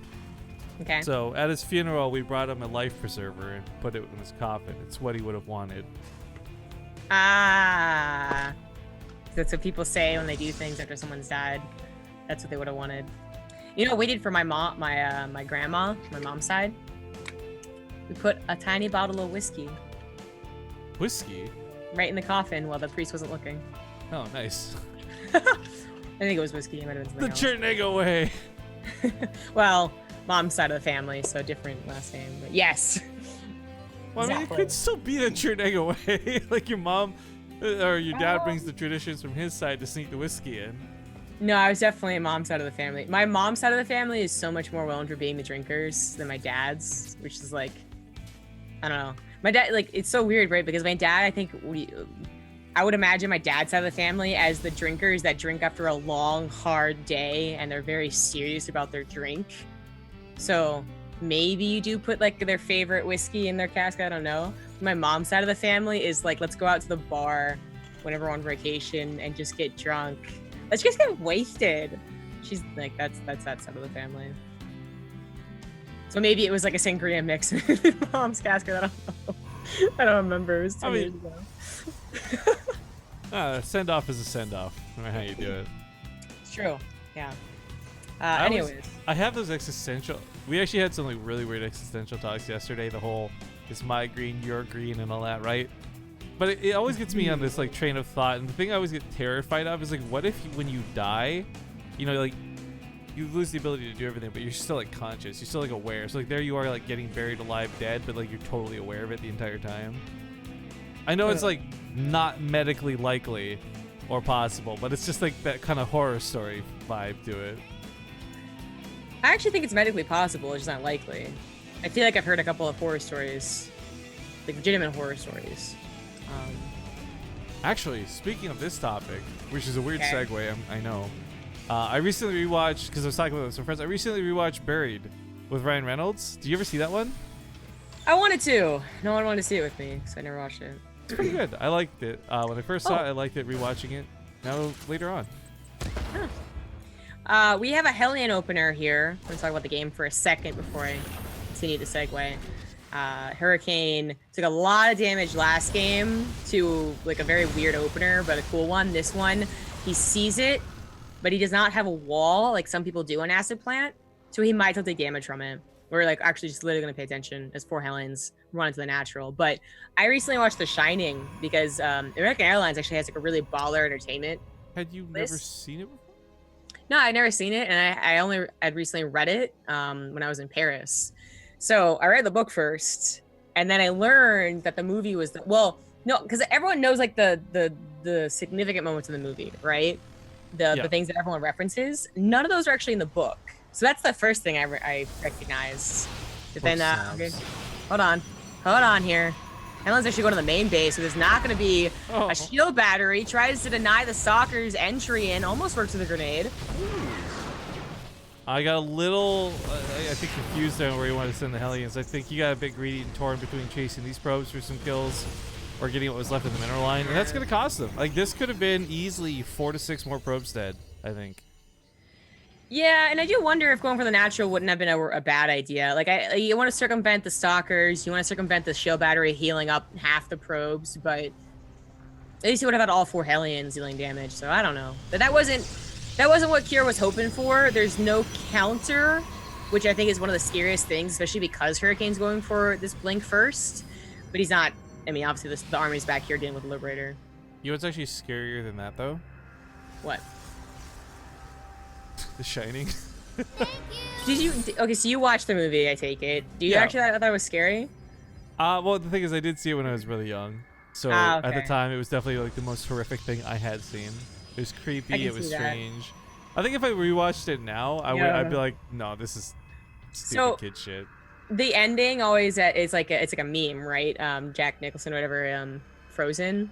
Careful, spoiler territory. Am I right? Yeah, my bad. I thought that was like, I had no idea that was from The Shining. I thought that was from like a comedy movie he did. Oh, yeah, because they use that image all the time as like a reaction image. Exactly. So when I saw, like, when it, like, you know, he spoiler guys, he dies, and then they kind of like, they just like suddenly like show him frozen, like, boom. I just laughed. I was like, huh. Wait, so you saw Ready Player One, right? Yeah, so that's actually why it was on the entertainment list. It was like movies from Ready Player One. Well, I was gonna say, so I'm gonna guess those references make any more sense after you'd seen it, or is it about the same? Well, they're all the popular references, right? Yeah, they're all the popular references I already knew. I mean, everyone knows the. Except for the bathroom scene, I think it's probably not so popular. I think that one's popular enough. Like, you know, not to go into the room, but I guess I didn't know there was like a murder woman in there, so that's a bit surprising. Murder woman. A murder woman. But like, there's the twins and the blood spilling out of the elevator, and you know, here's Johnny, and the way that he dies, like, it's all not in the book. And the black dude died. I was like, well, that's unnecessary. He doesn't die in the book. If we can revisit Ready Player One, by the way, just for a moment, I still can't get over the horribly disfigured chick from the movie. Yeah, she seems she's so ugly. You won't like the way I look. I'm a monster. I'm Quasimodo. Look away. You know, like, the Not Another Teen Movie or whatever is kind of like falling off, those parody movies. If they're being made right now, that's something that she would literally have glasses on and be like, I'm so horribly ugly, and then he'd take the glasses off and he'd be like, I don't think you are, and she'd be like a fucking model. Yeah. That's what it makes it's literally what they did, right, with that one girl. Because remember, there's like we're gonna make you over scene, and all they did was like take her hair out of the ponytail and take her glasses off. It was like perfect. Exactly. That was such a. I mean, She's All That was literally what that was. Yeah. Ready Player One had a lot of faults. It was a good movie overall, I suppose, but the fact that no one went backwards, no. I know. No. The amount of like. Yeah. Don't want to get into it. Good recall out of Hurricane. He dived a little too deep on that one. He's gone for Colossus behind this, and Colossus have made their way back into the meta quite a bit. I I'm 50-50 on being sold on these though. Like half the performance of the Colossus look amazing, and the other half are like, why didn't you just go Disruptors or something instead? Storms, anything else. I think in this case it's going to be the latter. I mean, there's already quite a few tanks out. There's Outrange the Colossus hardcore. Sure, there's not a bunch of Vikings being made right now, but that's because there's enough Marauders. They could actually just spread and kill these Colossus if the tanks don't get the job done. Yeah. Seriously, the Colossus like thing here is a kind of an important note because we did have a very old school type of Colossus play where like he didn't get particularly fast upgrades. The one was just finishing. It was Blink Colossus with a sure charge mixed in, but definitely more emphasis on the big bad splash units. So, I mean, Colossus are good. I'm not gonna say they're bad, but they do drastically change how some of these mid-game attacks, like what Kira is doing, looks. And actually, Kira going for a huge drop, being scouted up by a pylon, does leave his tanks a little bit vulnerable. But Hurricane, like, is obviously very paranoid of the Doom drop in the main base. Good force fields down here to the south. I mean, the Colossus are going to absolutely tear through Marines and Widow Mines. I mean, the second they get in the fight, they're going to die. But the reality is, Colossus, while still very high damage units objectively, are not going to deal with the Marauders. They're not going to deal with the tanks. They're certainly not going to shoot up. Oh, Medivacs, why are you here? But that's where things like the Disruptors really bridge that gap, and I like to see that mix in this. Like, Storms are one thing, Disruptors are another, and we're watching some of the best players in Korea, like Innovation and many others, just flounder when it comes to fighting against Disruptors. Yes. Disruptors just change the way you have to engage. They don't really change, I feel, the pace of the game so much, although some people obviously prefer going for faster Liberators against them. But if they try and do the usual Terran things, you know, dance around, bully the Zealots, and drop, and when Disruptor hits them, they're like, oh, I guess all momentum is dead. It's certainly different. Colossus also changed things up, because if you don't kill them before they get to 3 Colossus and like 25 Stalkers, you are just, you know, you got to get to that Liberators, you got to get to the Viking count. I'm very upset right now. I'm sorry, I have to just quickly draw the attention to the fact that apparently Tom and Bacon here are in cahoots, not just on Twitter. Bacon here just gifted a sub to Tomfoolery. Thank you for that. Dane944, thank you for the 8-month resub. And all right, with the attack to the south, that army in the middle is going to have to make a hard choice. Keep going or come back. And he comes back, but the recall is weak. I don't know. He's recalling from like 5 feet away. That's funny. I feel like the army actually was worse off for this because they had to stop moving to not recall. Like, that was just a really bad decision at a Hurricane, frankly. It was. No, very awkwardly, his right side base is going to have to be canceled when it was very, very close to finishing. His Zealot harassment runs into a planetary, so instantly denied right there. Kira's controlling the game, but we're actually at a point where both players are basically maxed out. So if Hurricane just keeps his army alive, he could continue taking economic losses as long as his army's alive. And he's even affording Fleet Beacon and Stargates despite losing both those Nexus. I was a little bit worried about the upgrades for a small time from Hurricane 2, by the way. He had actually gotten quite behind. I think that last fight was like 2-2-1-1. Now that he's getting caught up, it's looking a little bit better for future fights. Especially because when you consider, like, if a Protoss player goes more Storm heavy, that's the bulk of their damage. Their upgrades aren't as important, but because it's Colossus, yeah, you're going to need those upgrades. Interesting to go for the plasma shields instead of +3 armor, so looking more towards guarding things like the Archons, benefiting all units. I guess. I'm a big fan of charge lots. I mean, it's not even a bias thing. I actually think charge lots are great units. Well, they are. So not having, yeah, so not having +3 armor, I think, is going to be a bit of a misstep there. They were already kind of good, and then they got damage upon impact, and you're like, well, that's just really good. I know, like the 8 damage they deal when they body slam into you is like basically a free swing. Yeah. They're giving Zelts a 3rd arm. Hey. No, not a 3rd leg, a 3rd arm. Get your head out of the gutter, Zombie Grove. Leg speed, man. It's quite an upgrade in Brood War. Get to LA 1 time, I swear to God. Not even once. That's a lot of liberators. So 8 liberators is about that moment where you really are like, oh, I hope I have Tempest on the way, which he does. He has Tempest on the way. Yes, he has Tempest. You are correct. Indeed. really gotta emphasize the lack of an S at the end of that. But ooh, walking around the backside of this, catches Cure a little bit from the behind. The Liberators and Marines will trade out, but all of this is, of course, distracting Hurricane from properly dealing with attacks in the main, taking a long time to clean up the attack at the third. But all things considered, despite the fact that Cure gets into every nook and cranny, he doesn't kill the Stargate. He doesn't really touch the probe line. He doesn't attack the economy. Like, he trades out for the army. That's not worth it. That's not enough. So this is a really important timing for Hurricane. Like, Cure is able to react to the army positioning, but he couldn't help his upgrades being behind. He was missing 3/3 and +2 ship weapons, which would have made that attack look very different. Now Hurricane's counter has a legitimate chance to do, like, damage, but he actually takes so much damage for being unable to kill 2 Liberators that he's left with, like, very hefty, great units, but nothing to protect them. 3 Colossus, a Tempest, and an Archon. The Disruptor, walk into a Terran, and get hit by Disruptors and die. Or Liberators, damn it. Almost nailed that amazing joke. There's just so much freedom on the ground. What can you do? Yeah. So those Marauders, by the way, 2 of them did finish off that Stargate, which was kind of nice. Tempest production was already kind of low to begin with, but now it's going to be forcibly low. He starts up a second Stargate to try and compensate. Oh, just crash the command center into the Colossus. That'll work. If only that was a thing, man. You know, in how battlecruisers are pretty much garbage. Yes. So in co-op, when you play Stukov, when the battlecruiser dies, it crashes into the ground, right, and kills things under it as it crashes. Yes.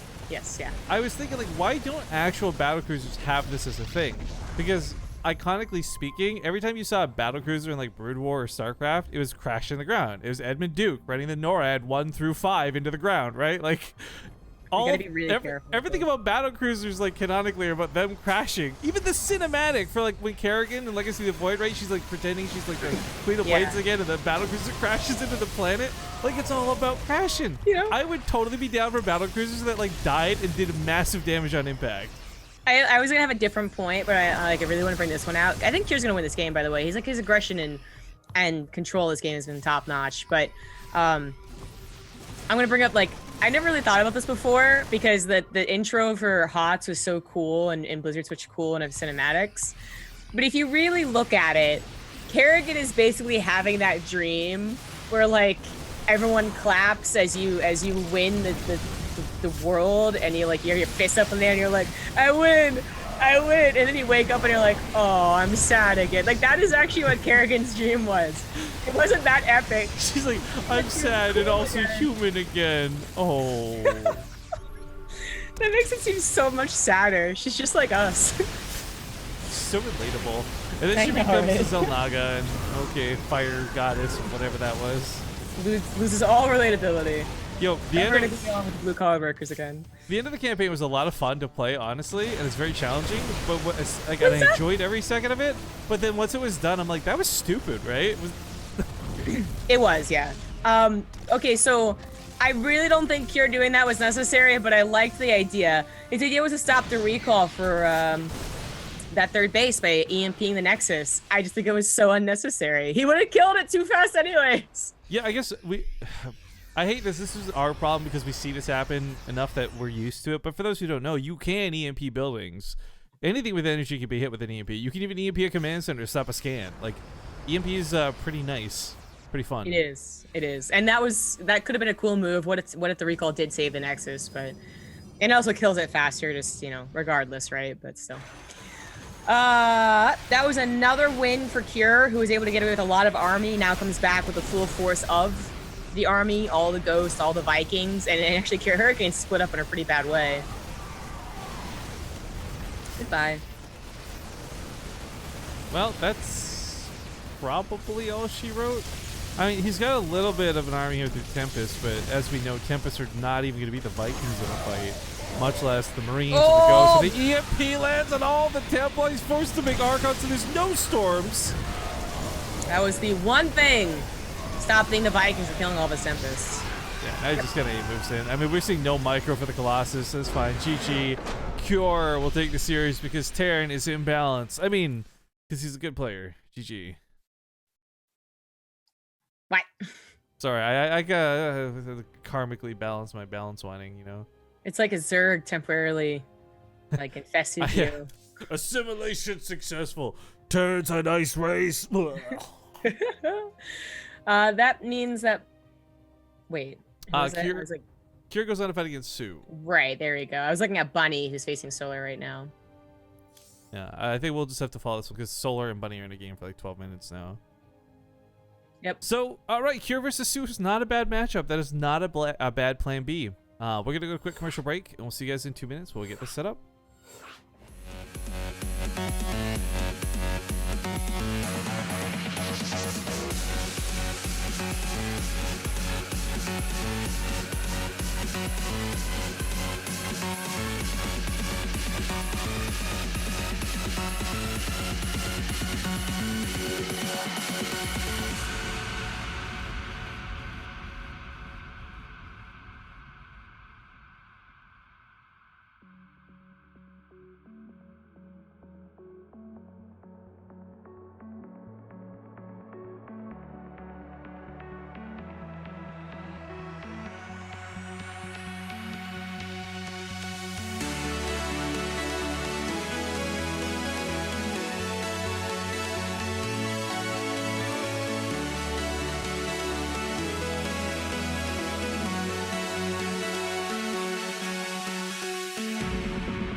Hey guys, we're back.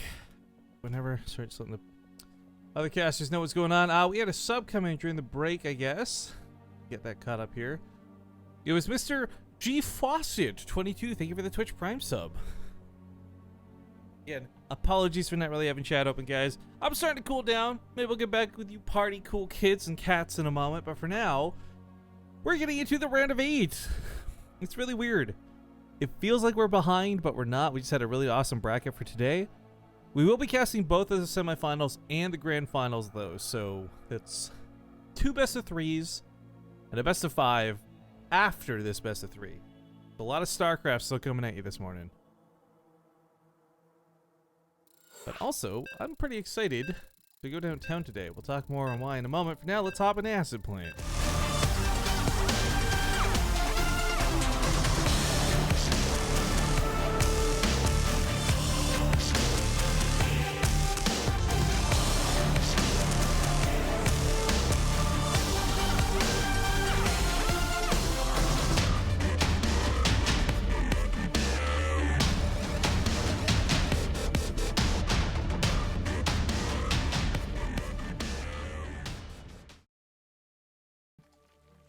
We're back, guys, and I just realized I was muted to Zomgrave that whole time, so she didn't hear a word I said.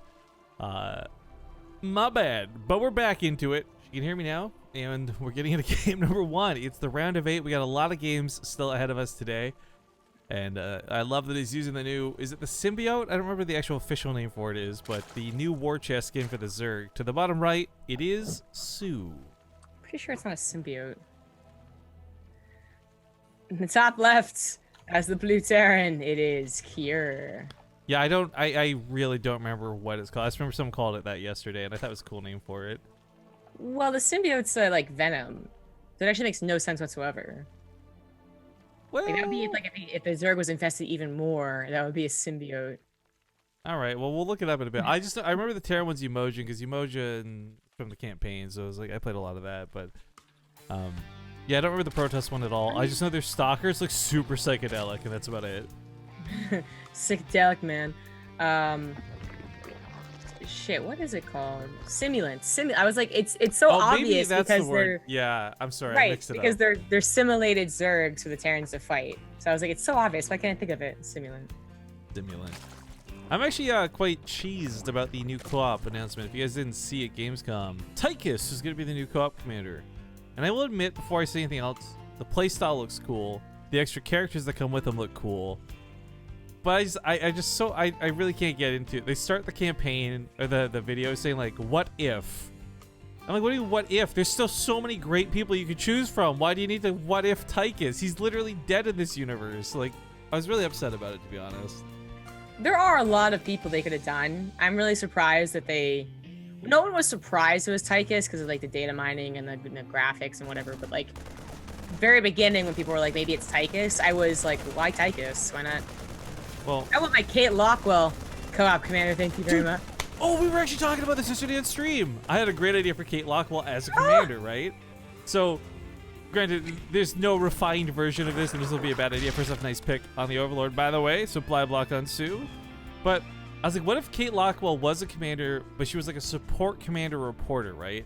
And like your ability, like you're not really building a ton of units like you would, but your abilities that you use are things like reporting on the situation. So, for example, Kate Lockwell's coming to report on a stormy weather front, and it's really just you casting like 17 storms out, right? Like, that would be the ability.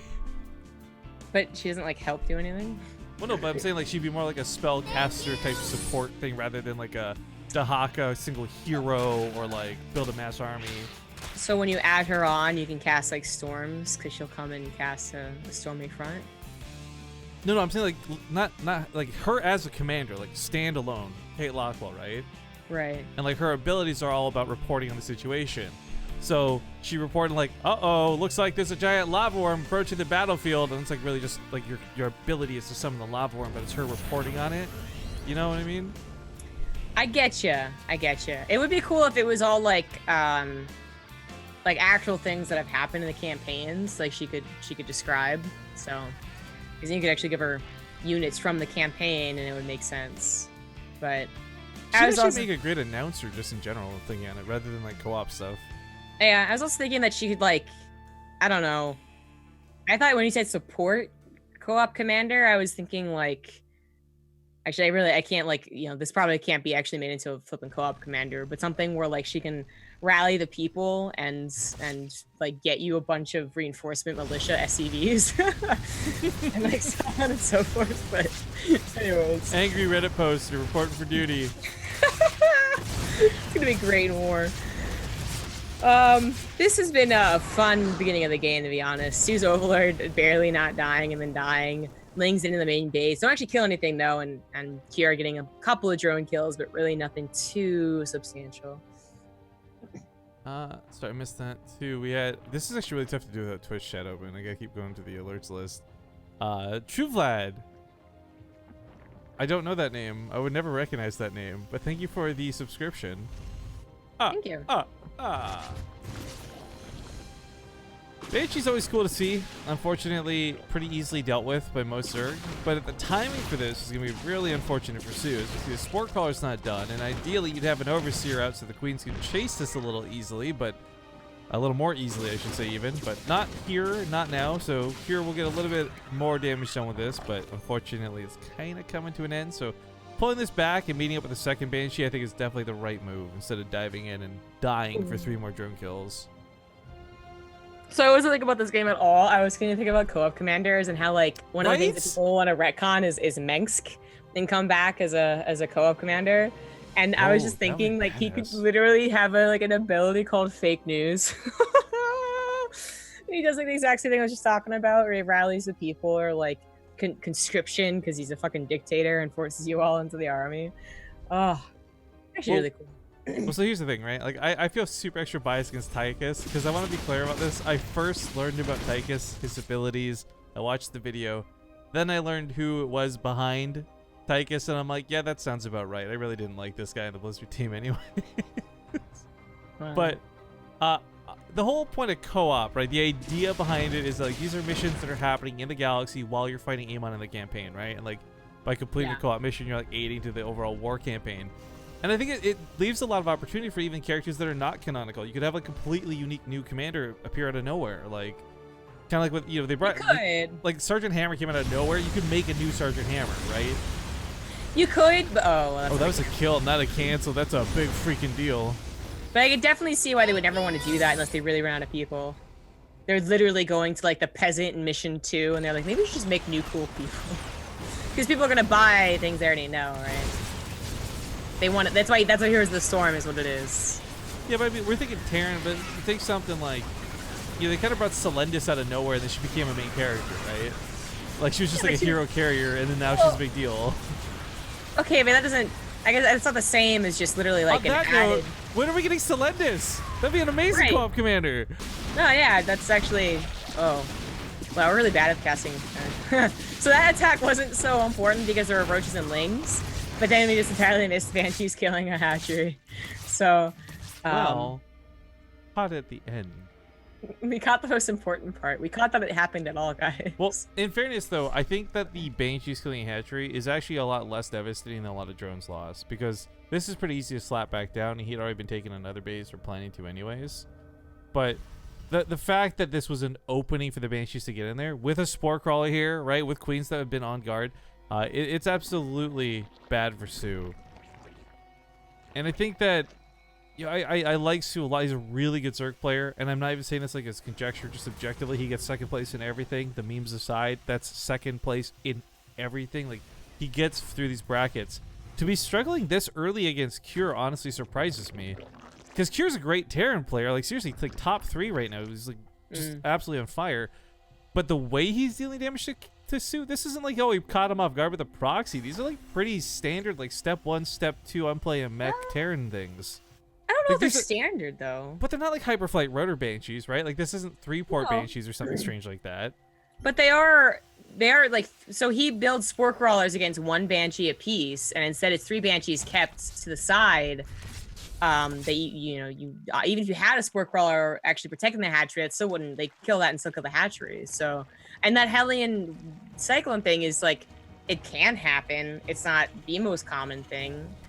I don't think they're totally normal mech stuff, but they do happen. But it makes sense that Sue is, even from the get-go, Haas's Overlord with the Hellions in, it's distracted with the 4th base and cancel it. Like, he's playing a little off, and he's getting surprised by a lot of things. Well, on this note, too, by the way, Cure has been playing a lot of mech lately. Now, we've been kind of #blessed and seen him a lot in the channel over the last week and a half. And it's been pretty consistently a lot of the same builds, a lot of the same strategies. Again, not reaching out for crazy innovation style like 3-port Banshees with Hyperflight Rotors, everything insane, but just like more and more standard mech stuff. But the one thing that was like driving me nuts, like I was so stressed out about watching even just yesterday, was he was up against Swarm Host. There's Impact, dropping those Swarm Hosts in, and like freaking just didn't have Hellbats, didn't have Blue Flame. Like, I was really worried that that might be the case again here today. But we got +2 weapons, we got Blue Flame as we speak, and there's plenty of Hellions with those tanks right now. So I don't think this will be the issue, but I was always a little worried that it might be. It's always a worry. It's always a legitimate worry. But that's first Locust Wave did not much. Precisely not much. And now we are going to have +2 Blue Flame done by the time the second Locust Wave appears. If it does, too. Move your Storm Hosts. Seems too good of a push. I'm a little worried because Crucibles will be oddly effective on the choke here. That's what he's trying to use. That's gonna be a bit sore, but the Locusts do pretty much nothing. Sue looks like he's got to get army supply, but he doesn't. Over half of it is on cooldown every 30-something seconds. 32, I think, is the Swarm House cooldown. He's got nothing to fight with. It's just literally like 5 Roaches and a Ravager in the mineral line. That's it. Yeah. Sue not having a great game, like just from start to finish, basically. Yeah, the start, the Overlord, the Hellions, they really weren't that big of a deal, but then you saw it just continue on, that he made these small mistakes that grew more and more grievous. And he Has to tap out, GG. Now, that would be a co-op commander, right? General Grievous. Yeah, perfect. Disney just needs to acquire Activision, and as such, Blizzard. Actually, you know what would be dope though? Like I know we got Phoenix and Talendar, right? But like there really is this whole thing with the Spear of Adun that's been totally like still like so much to explore. Forget Rohana and all that stuff. Just like there's so much about co-op that I feel like is not just available but would be good. So it's not like you're just scraping the bottom of the barrel. And like that just goes back to like why I hate this Tychus thing. I got nothing against Tychus. Like I said, first thing I said, this looks like a really fun commander. I think it's gonna be really cool to play him. I just hate that they went with a what if scenario instead of like, hey, let's just play out these 1,000 other options we have that are all great options. Yeah, I'm with you.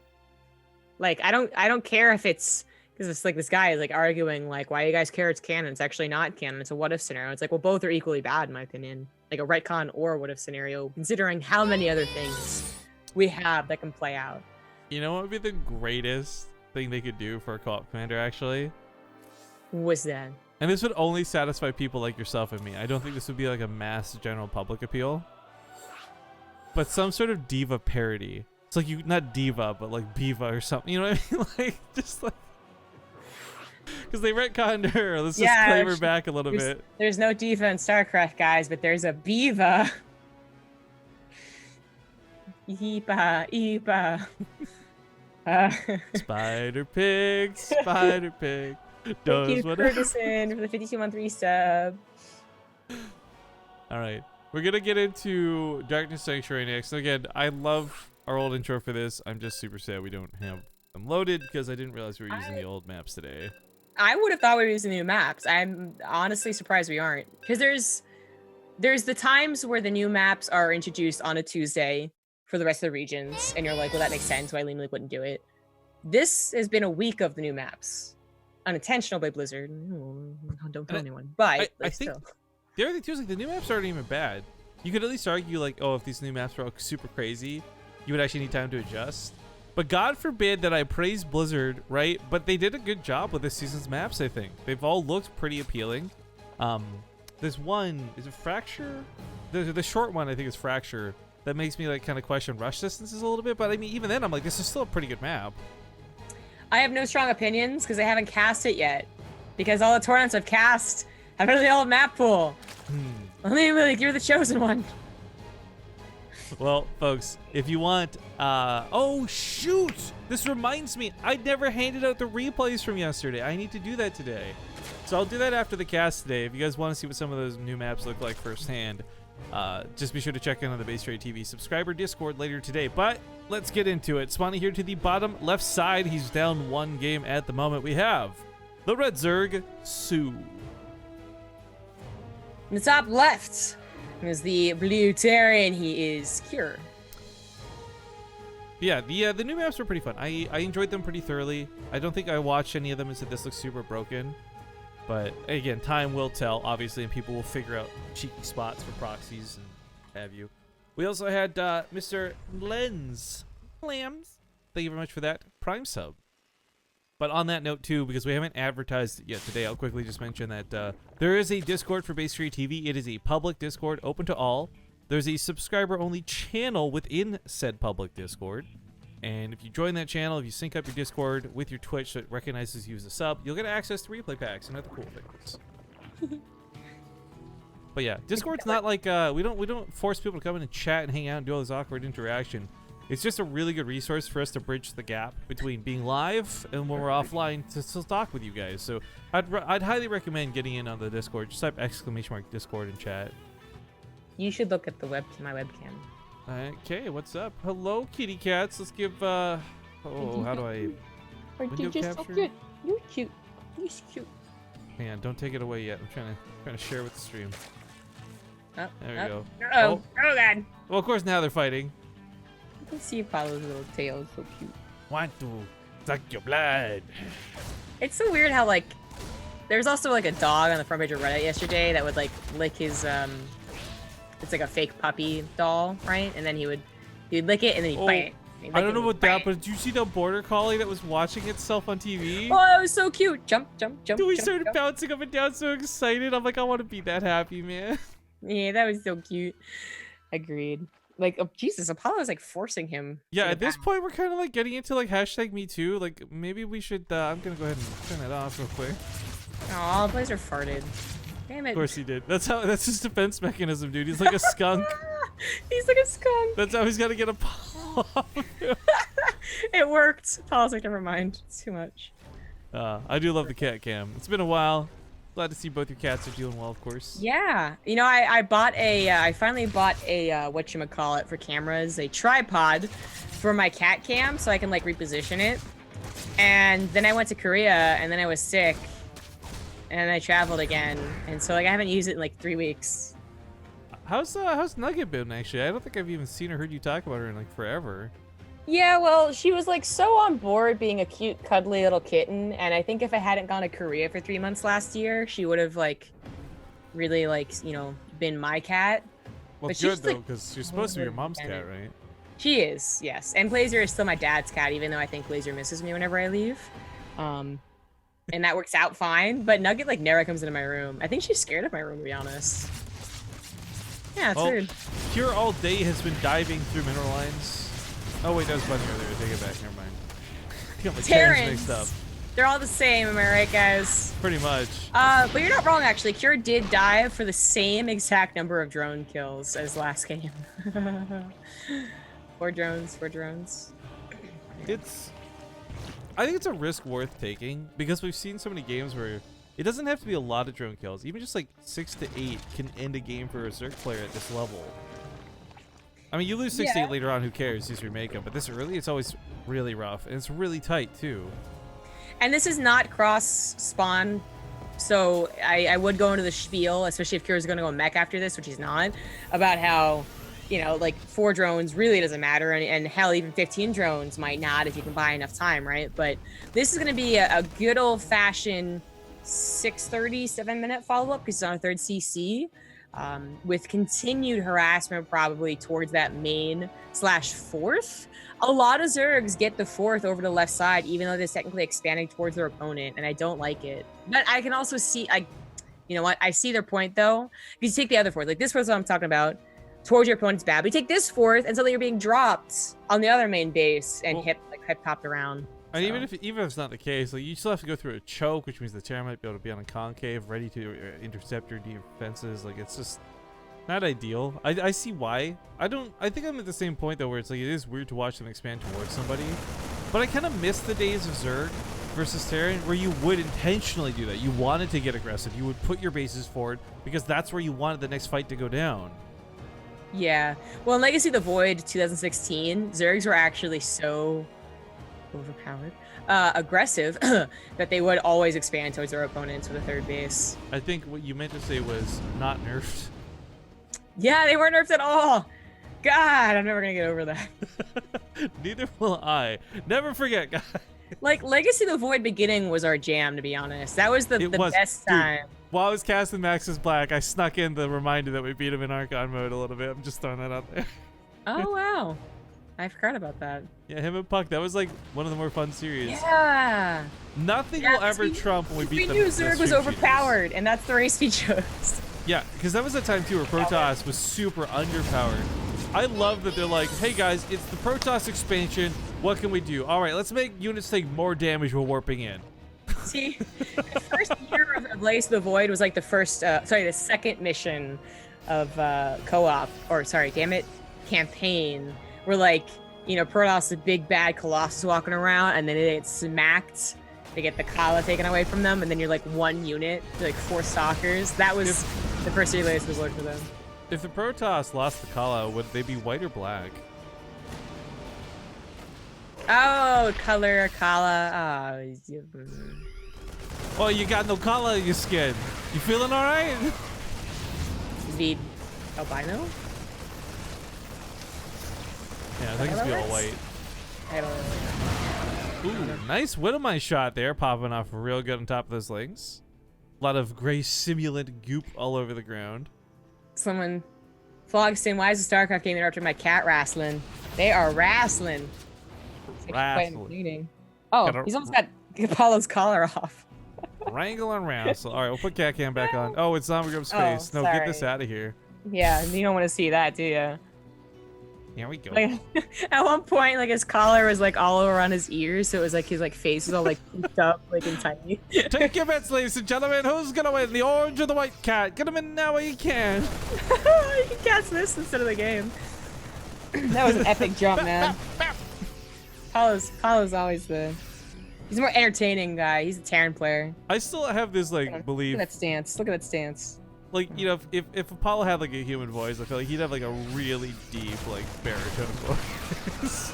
Considering their balls are, you know, cut off, I doubt that would be the case. Alright, Cat Cam on pause for now. Let's get back into the game. Oh, but he just jumped on him. Oh, it's serious now, guys. Yeah. Okay. Back on. Screw No, it. You know what? I don't even care. It's BaseTradeTV. Until they get off the camera, I'll just leave them both in the corner. You know what? Apollo's like, I don't need this. I don't need this. I ain't No, fighting. he's going for the ropes, dude. He's gonna get back in there. He's gonna jump on him. I know it. Nope. Oh, damn it. Apollo, you're such a disappointment. It's over, guys. They're trying to bathe in now. Like, you're basically an art student. I'm just disappointed in you. Wow, my parents were never disappointed in me. All right, the attacker does push into this base. It is very far away. It's not fun to defend this. There's a lot of reasons why we talked about not expanding here. But even then, Sue's putting up a pretty okay defense. Oh, one of my shots are trading out just about as well as those Banelings are. You don't see that happen too often. But the emphasis here and the stress needs to be in the fact that there's a lot of Hydras for Sue without upgrades. Like, this is an army that has got all the melee weapons, all the armor, none of the ranged. So the Hydras, while still very good, won't actually contest very well against equal numbers of bio. That 2-2's really going to shine through for Cure if he can ever get past these Zerglings and the Banelings. And side note, I love the way these Banelings look. I think they look super cool. They do. I haven't seen the skins in effect, so it's finally happening here. I thought they were going to be more jarring, to be honest. I'm glad that they look the way they do. Ow, this doesn't look so good. Of course, after all the good Widowmine hits, he was bound to have a bad one. Yeah, I guess. Sue's did a really great job of defending most of his bases. His creep spread, it's always difficult to send a creep spread out that far in Darkness Sanctuary. Especially because Kira has been, you know, on point with her aggression, but Sue is starting to clean every side up. Right side taken care of. They actually went chasing it, I think. Look at this focus fire out of Cure. Nice. Yeah, nice. And he can get out of there with 3 medevacs alive. Cure, unless he really has a very strong attack in the next minute and a half, will just have to accept late game TVZ. And that's, you know, like, how tough are you? I accept late game TPC. Oh, please come in, sir. So Cure's Blazer and Sue's Apollo. It's gonna get accepted. Yeah. I'm gonna go with that. But no, like, Sue's on his way to Ultras, Kevin, right? And he's gone up to 5 bases basically at this point. And that's where Cure like probably isn't gonna be able to really do a rally push or like one big push. And he's still on Widowmines too, which, you know, we kind of touched on, but like seriously, it's not the norm if you're 100% playing against Link Bailing Hydra. Yeah, actually, saw a little bit of this yesterday again out of Cure, and he made the Widowmines look really good against Ultralisks. I think, though, what's really surprising, though, is that it is Ultras. Like, we saw Broodlords trend so hard over the last year.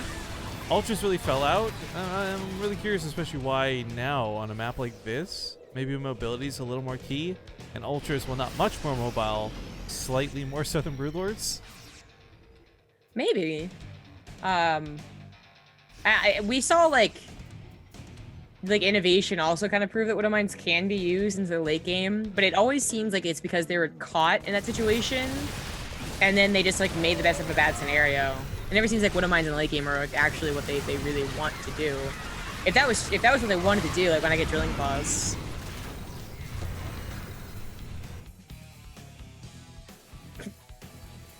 Question about an answer, really. The 3 factories are done, so he'll be. If he wants Drilling Claws, he'll definitely get it. Oh, there you go. Yeah, I think that especially if you're going to be using them in the late game, Drilling Claws is going to be something you'll need. Just because it's the chance you get the Banelings a little bit quicker. I mean, look how long it takes the Widowmines to burrow. The fight's already over. They didn't even get to shoot. Yeah, he really needs it.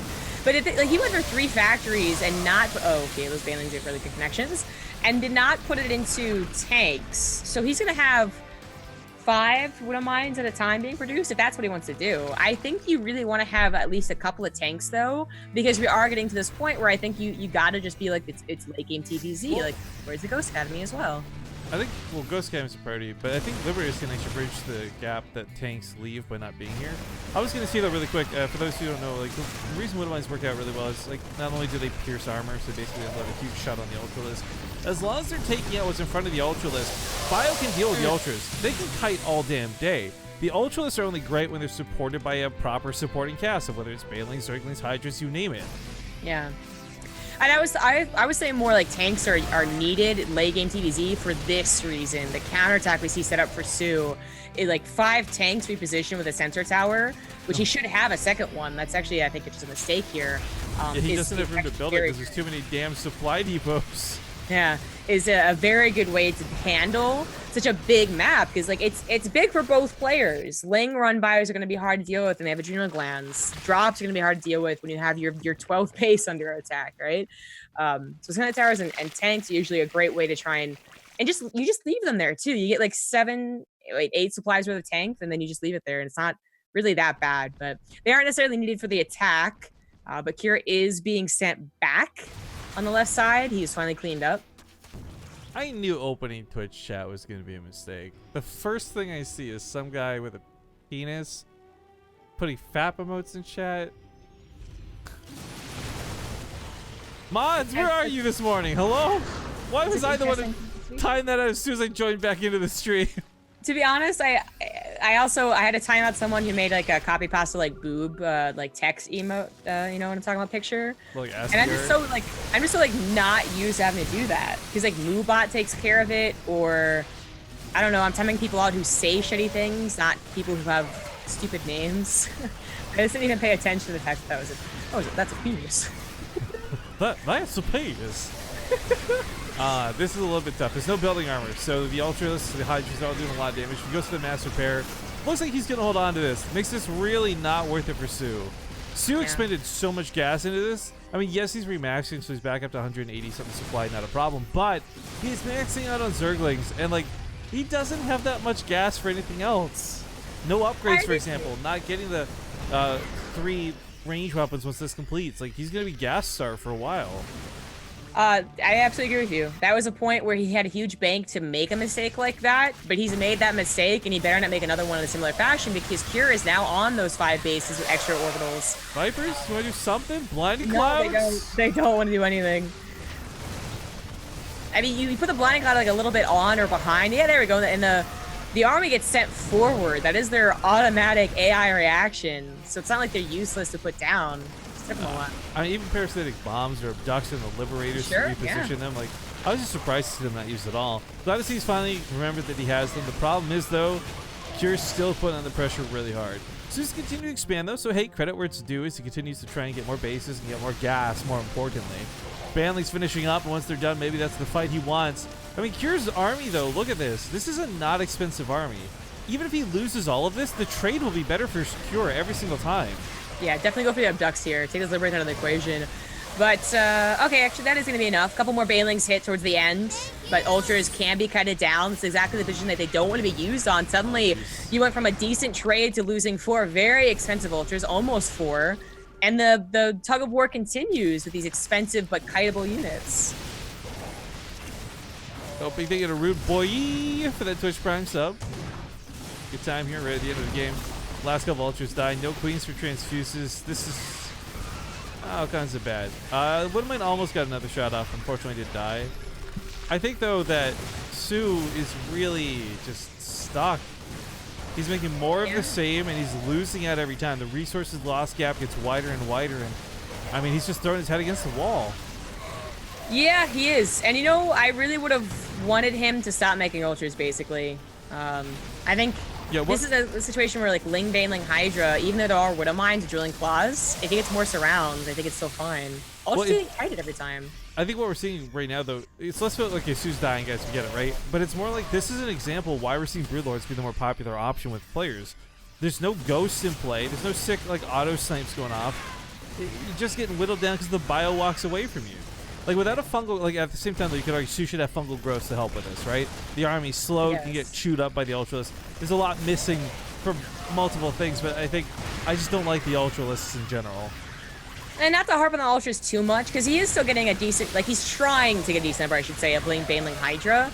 I think it's this position of the map. Like, okay, it wasn't that bad of a fourth base for a while, but for the last 5 minutes, it really has been like he's had to defend it through all these chokes, and it's almost killed him as he finally pushes it back again. This is where he always loses out on the, okay, it's good. Oh wait, never mind, it's actually really bad. So, all right, he finally does push back here for good. But I really feel like Stu, next time he gets the situation where it's like, okay, do I chase after? Do I try and counter? Actually, just give up the base. It's so much better to get those like overwhelming, huge surround Zerg fights more in the middle of Darkness Sanctuary than to fight through this choke consistently. Oh, I agree 100%, especially because he took that other base. He could have just transferred like a long time ago. But this Overlord was trying his best, dropping creep over top of a missile turret. Never goes well. He tried. Yeah.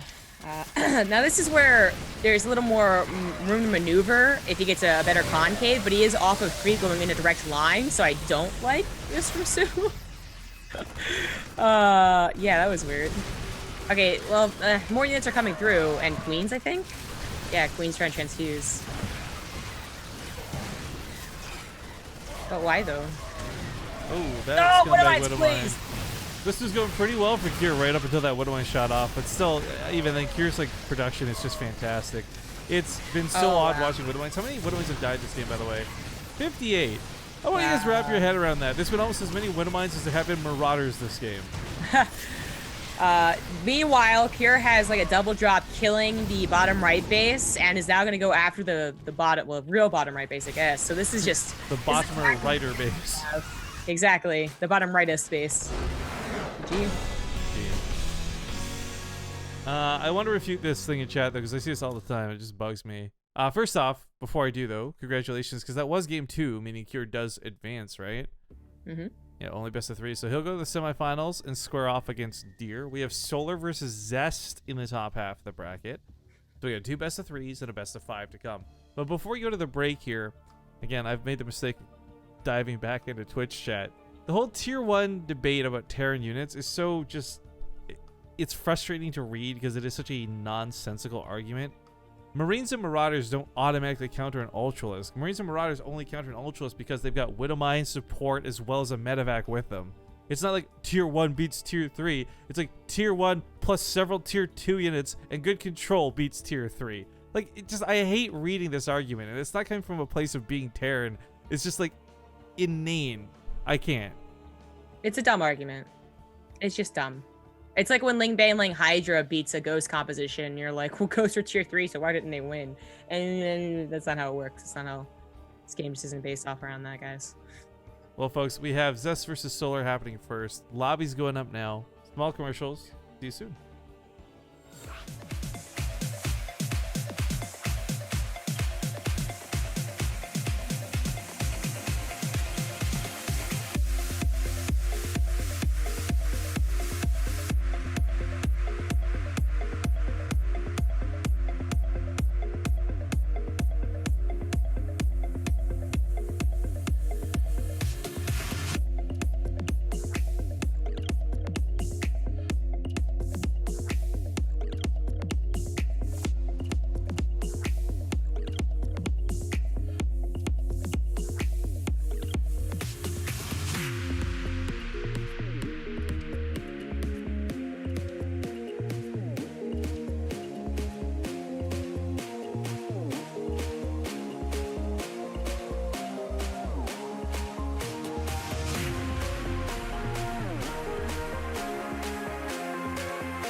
All right, we are back. Well, I'm back at least. Sombriup's going to grab some water, so she'll be back here in a moment. We're in the lobby at the moment, though, for Lost and Found. Solar versus Zest. I think Solar has a bit of a wonky PVZ. I don't believe it's consistent, but Olimoleague might actually prove me wrong on that one. So that combined with the fact that Zest in good form is just actually true to his meme, Zest is best. I think Zest has got the edge in this series. He's been a little weird lately. He like got to the finals of GSL, and then maybe hasn't been so great. But I think Zest has the edge. Well, we'll find out. I think, yes, I do have a map intro for this one. We'll see you guys in game.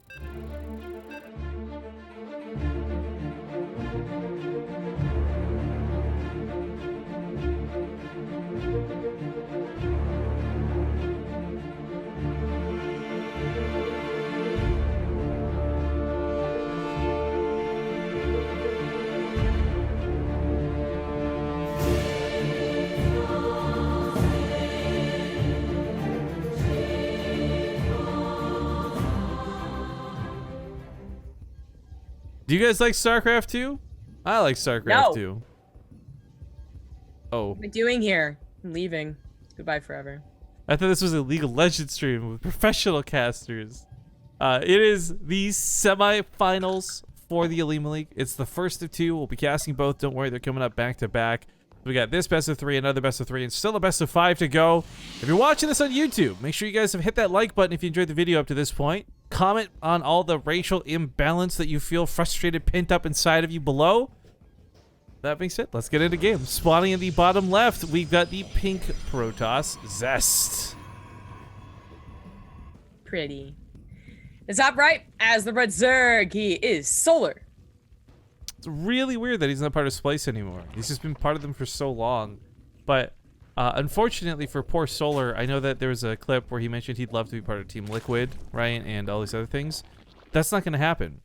I've done the math, and he's only allowed to be on teams that start with S. You've done the math of his 2 teams. Yeah, Samsung Galaxy Solar and Splice Solar. That is a 100% ratio of team names that start with S. And technically, Samsung Khan. I mean, it's just another S right there. That's what Galaxy was. Okay, but the point was they still had the S. But I know, that's why I'm just backing you up, man. It's 3 out of 3. It's perfect. And before that, he might have been on a clan with S. We're just gonna assume that he was. What other teams out there are there even that start with an S? That I can't think of any off the top of my head. Other teams? Yeah. You have to be from the South Korean representatives or something. There's none. I'm actually like trying to go into like other esports too with other teams, and I can't think of any. Well, there's that because like I know with Overwatch, right? You got the Philadelphia, and then like what a Fusion or whatever it's called, right? Like they've got their city names first. So you could have like South Korea something, Seoul so and so. Yes, Seoul had Seoul Dragons, who just got apparently they got traded a very very important player from Philadelphia or for someone else. I don't remember. Yeah, I was actually the only part of the Overwatch League news that I've been not enjoyed, but like but interested, I guess is the way in. It's like when Seagull mentioned he was giving up pro play and just gonna go back to streaming. Yeah, well, I mean, I've heard that the pay for the Overwatch players is not what it is compared to other players in other games. I don't think that's true. Well, I don't know if it's true or not, but when he went back to streaming, I was like, oh well, I mean, there must be something there, right? Like, well, okay, so I think the thing is he was on one of the worst teams. I don't think it affects their pay drastically, but it might. So he had a ton of like emotional and mental trouble, feeling like he could never help his team and be good.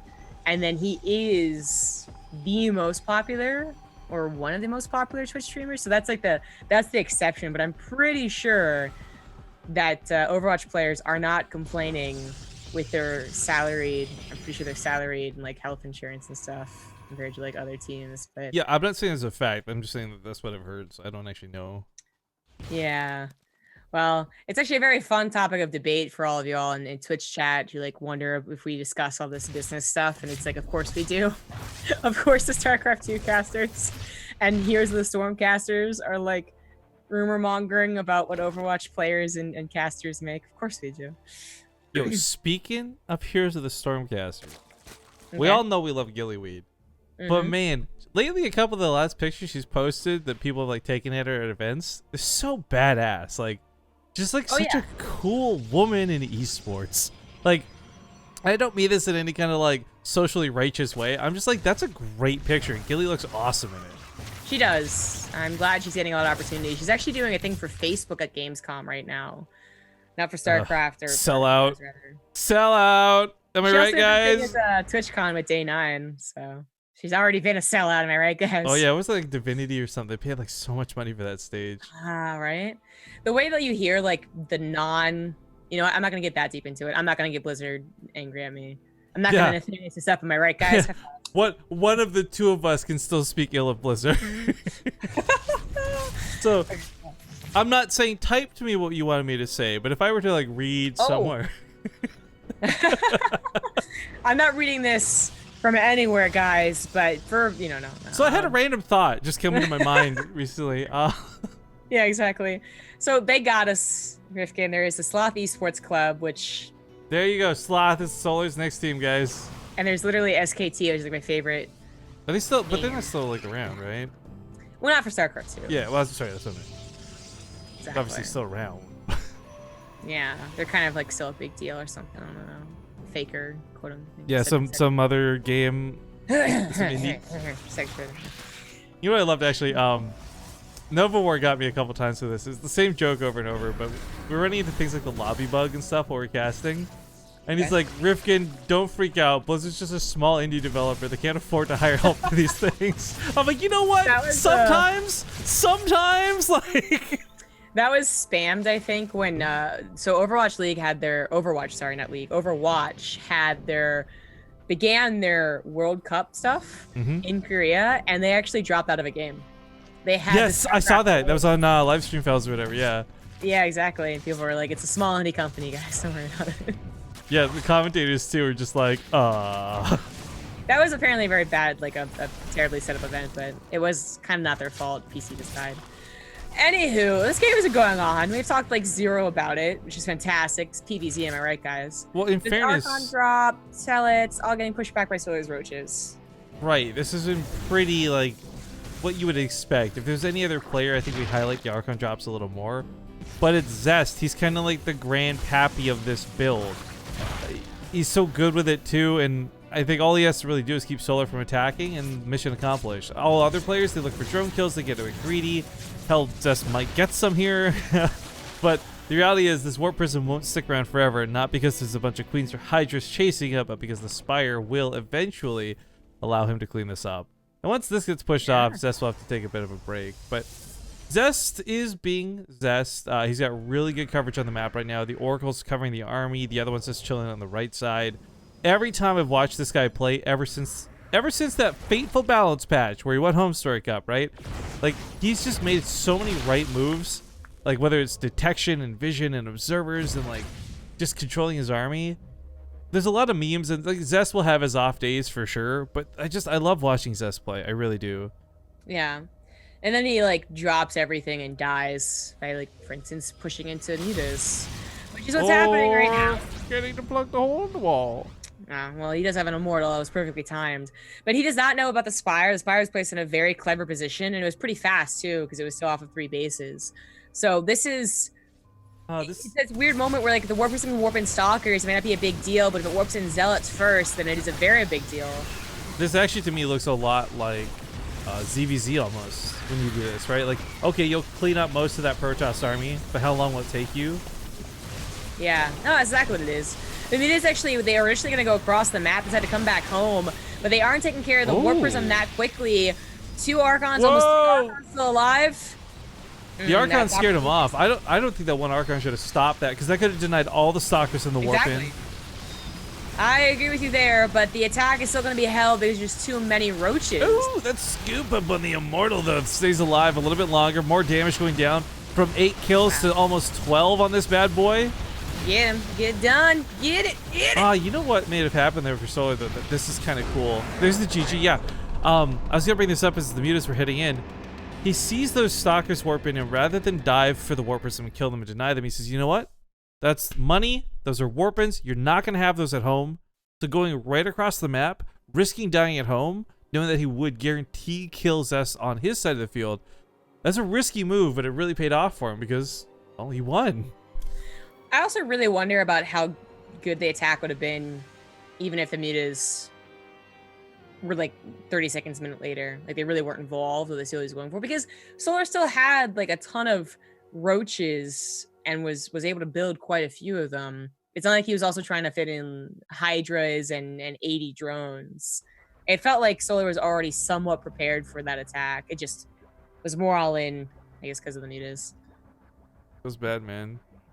So Sue lost, and then I was playing Brood War on stream. That feels bad. That feels awesome. It was awesome for you, you weird elitist prick, okay? But for us, who just like big diehard StarCraft fans, don't care about Brood War, I'm just like, oh no, we're losing another one. He was playing StarCraft 2 for like all of his stream until now. That guy deserves to be second place in another game too, you know, Rifkin. Jesus. Come on now. Actually, no snobbery intended. I watch Artosis, and every time he talks about KSL and these other things so passionately for Brood War or like Pizza League and stuff, I get interested, and then I'll go watch a stream for like a minute, and Brood War is just not for me, man. Like, it's not a bad program or a game. If I had to cast it for a living, I could. I wouldn't be upset about it, but I just don't like it the same way I like StarCraft 2. Like, don't get me wrong, obviously, like, I love to play other games, right? Hop on Fortnite, World of Warcraft, you name it, but like, I always come back to StarCraft 2. I can't say I would always come back to Brood War. Well, you're wrong if you feel wrong. Just kidding. Totally adult response. Sorry, I have an intro, but I forgot to play it. Okay, well, we'll just go to the load screen. Nifty new load screens, guys. I thought you had gone to the map intro instead of responding to me. No, I just forgot. It's having a day, man. I told Zombie Girl before the stream started too, like, warning, I may or may not get like super high for this because like I'm not touching painkillers again after getting addicted to them, like, ever. So I haven't done that yet, but I'm getting to that point. I thought you're just super frustrated with your bed. And you're like, fuck this. No, but you know what? Oh my god, now it's finally done. It was so nice. I haven't actually slept on a bed in so long. Because I'm fine with my mattress on the floor. I'm not snobby or anything, but like, it was so nice sleeping on a bed. Especially after I spent all day building it, slaving over a hot bed. But okay, it's game number 2. Spawning here in the top left. He had a fantastic opener. Still lost the game. The score is wrong. Let me fix that. It is the pink Protoss Zest. The bottom right, as the blue Zerg, it is just Solar.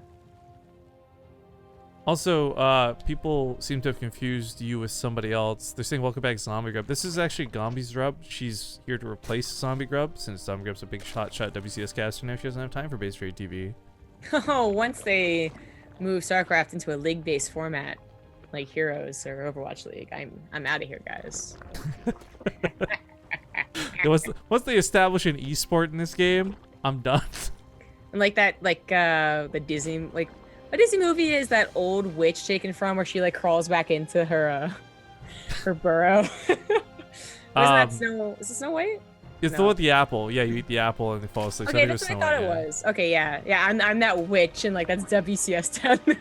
I just love where you're like, by the way, you're like, it's like that Disney movie with that witch. I'm like, what? That's all of them. I kept trying to describe even further, man. I got there eventually.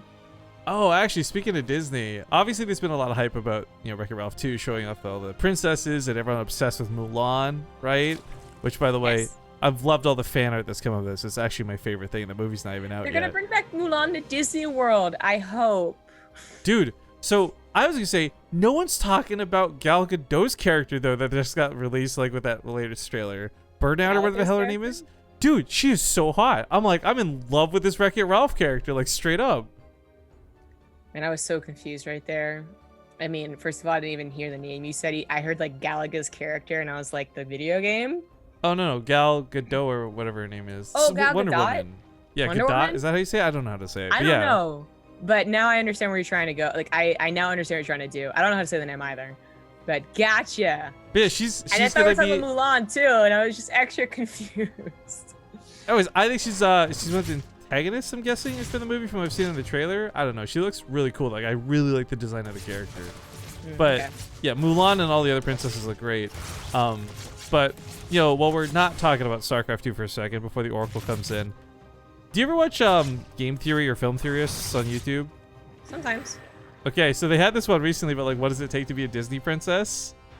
And they're measuring all these things like why is Pocahontas one but so and so isn't? How come Elsa doesn't sure, qualify? yeah. Blah blah.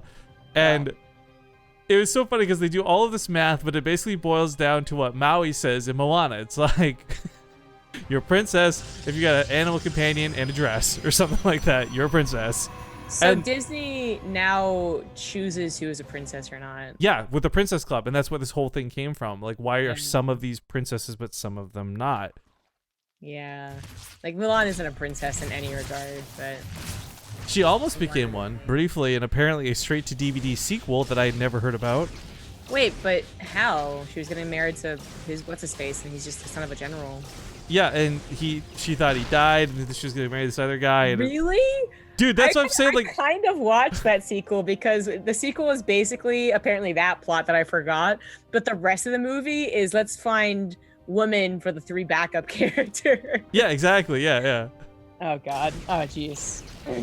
Worst. The worst. Anytime something's straight to DVD, do you really expect quality? Like, Zest Game 1 was straight to DVD. You know what I'm Look, saying? right, Disney Channel original movies are my jam, and But that's still different. are. That's different than straight to DVD, though. Aren't they straight to? I mean, they're straight to television and then straight to DVD. They're never in movie theaters, but they're movies. Yeah, but if you have like an actual movie, but it didn't make it to the theaters, like, that's the straight to DVD, man. Well, what's Also, the difference? I don't know if anyone else gets pissed off by this, but quick note, double Stargate. This is actually really important. I hate movies have like this super movie option now, like the fastest way to own a movie, superticket.com or something. You really redeem your ticket to like download the movie later or something.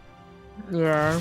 I hate how they like phrase that, to own a movie. You don't own a movie. You can't like redistribute that movie. You can't do whatever you want with it. You'll get in trouble for like uploading it. Like, fuck off. Yeah. If I don't see a movie in theaters, I just like don't care, and then it comes out on like an airplane. And I'm like, oh, I can watch it now. So snobby, irony. dude. Everyone else is like, I can't wait to like get this at like Blockbuster. You're like, I can't wait for it to be on the airplane. How is that snobby? It feels like I just don't care enough. And plus, Blockbuster, it's not snobby. You're in the wrong decade, my man. It's so surprising that Blockbuster's around. Like, they've been so closed down like everywhere. I don't know how it still operates as a business. But maybe that's why they There's only can, because one it's left. less. Yeah, there's like 1 or 2 left. Like, Yeah. Hey, something important is happening. We do Where? have Zest going for double Stargate, and Solar went for Bling Baneling +1 melee. So he's denying this third base pretty well, and it's a problem. Unless these Phoenix do a lot of damage, which they aren't. oh my god. Zombie Grub does have animal companions. Right? And one time, several years ago, she wore a dress on stream. Is Zombie Grub a Disney princess? Good question, chat. Well, Disney will officiate me at any point. Oh, gets that queen, but the this is right a word. lot of Phoenix That's not dead the for right this. I feel like this isn't worth it. 4 Phoenix for 3 queens. That's a bad It wasn't. trade. Well, it's not, especially not worth it because the third base has been delayed quite a bit, and might be delayed further as the Banelings roll into the centuries. Is Zest paying attention? Well, he was, but they still kind of hit, and these lings have +1, so even with the help of the Oracle, there might be enough lings to cancel this again. Zest is a big old meme today. Is it normal to call a woman dude? Yes. Have you not watched movies or had female friends? Or used the word dude? Yeah. Or watched Good Burger? Jeez, dude. Dude. We're all dudes. This Nexus is skilled too, by the way. I think it's sexist to not say dudette and differentiate between the two. Dudette's always such a funny thing. Like, I always hear dudette, and I'm like, did you do it yet? yeah. This is exactly what, by the way, like when people talk about how +1 melee lings can almost like in a way counter double Stargate Phoenix, this is exactly I think what they're talking about. This game is like a perfect example where the lings keep them back for a while. They get solid defense against the Phoenix back on their side, and then they just flood lings and they delay your third base forever. I mean, one part of this is like Zest's Phoenix control has been subpar. Bad trades to begin with. But secondly, like, yeah, you literally have so many units he can't pick them all up. It's not worthwhile. And I think what I really enjoyed out of Solar for this game, he spent more time kind of faux pressure / deny a third than he did actually going for some big attack with these lings, right? No crazy all in. And that's going to be it. Solar takes the series 2-0, and we're on our way to a very fast second semifinals. Thank you, Solar. Thank you, Solar. No, Zest, honestly, thank you. I'm dying today. Zest has not been the best at all since that Home Story Cup, I suppose. You can actually technically say, because he didn't win his GSL either, even though it was very good. I'm just really jaded right now. Revisit your point in a second, right? Like right here, right now, game 1 looked good for Zest. Game 2 looked horrible. And like maybe that's part of the Solar countering him so perfectly or not, but like when I said earlier, I normally love watching Zest no matter what. I enjoyed watching Zest in game 1, even though he died. Game 2, we were totally off topic because I was just not. I was like, this isn't gonna work. Now this is like, I'm not sold on any of this. Do you really think he hasn't been the best since like Home Story Cup? I was saying he's technically not. I was making a joke because the best would mean winning a tournament, and he hasn't. He got to the GSL finals, which is amazing, but he's not the best. But in a more legitimate conversation, he does very well in online stuff still, but he hasn't actually been winning online stuff either. That was like, I hate to be like that guy, but like that was a bad finals too, and I don't feel like that was so much him as more was Maru, but still like. Yeah, no, it was really bad. Also, just to address something brought up in chat, guys, I know yesterday I was talking about how I owed you a Beast of the Hill, and I gotta be honest, today's probably not gonna be the day for it. I actually have something I do have to do though, so after the cast is done, I have a replay I have to cast for Patreon, but other than that, today's probably gonna be a short day. I really need to like catch up on sleep, or I'm not even gonna be like, I barely made it to the cast today. There is this degree of like real life health you can't forget about sometimes, and I oftentimes push myself to do more stuff for the stream than for myself, so I gotta take a me day today. So we're gonna do the replay cast that I owe this Patreon supporter, but other than that, there's gonna be no Beast of the Hills today. We will get back to doing them, of course, but just not today. It's gonna take a me day. Not even like a me day though. It's like a catch-up day. Like I'm pissed. I bought tickets for the international. I didn't get to go yesterday because we got fucked with moving. I'm not gonna get to go today because I'm so exhausted. Like I literally can't step outside the front door. Like I'm just really hating life at the moment, to be frank. Yeah, that sucks. Did we want to take an ad break? Do we have time? I thought they were just hopping to this right away. That's why I didn't queue to it. All right, we're gonna go to a break, guys. But if they start this like right away without us, oh, it's a 30-second break. Yeah, never mind. We'll just jump to it. We'll do an ad break after game 1. Okay. They're just gonna bring like the hammer down and be like, no. I mean, I'm obviously like keen to throw in breaks when we can, but I thought because the lobby was up the second we got out of that last game, I thought this was gonna be a little bit more like go go go go. But speaking of go go go go, we did miss forward with that Prime sub earlier. Thank you very much for that. I'm sorry that we didn't see that in chat when I came in. I wasn't in chat, actually, I think, because that was about 30 or 40 minutes ago. Yeah.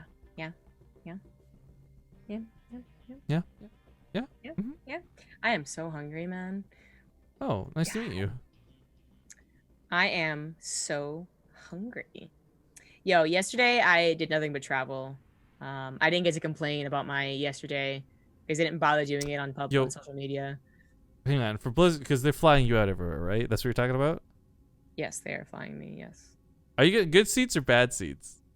I choose my own seats, and with American Airlines, they make you pay for desirable seats, so non-middle seats, which kind of sucks. So on the way there, which is a much longer flight, I've paid like $35 extra, whatever, to take an aisle seat.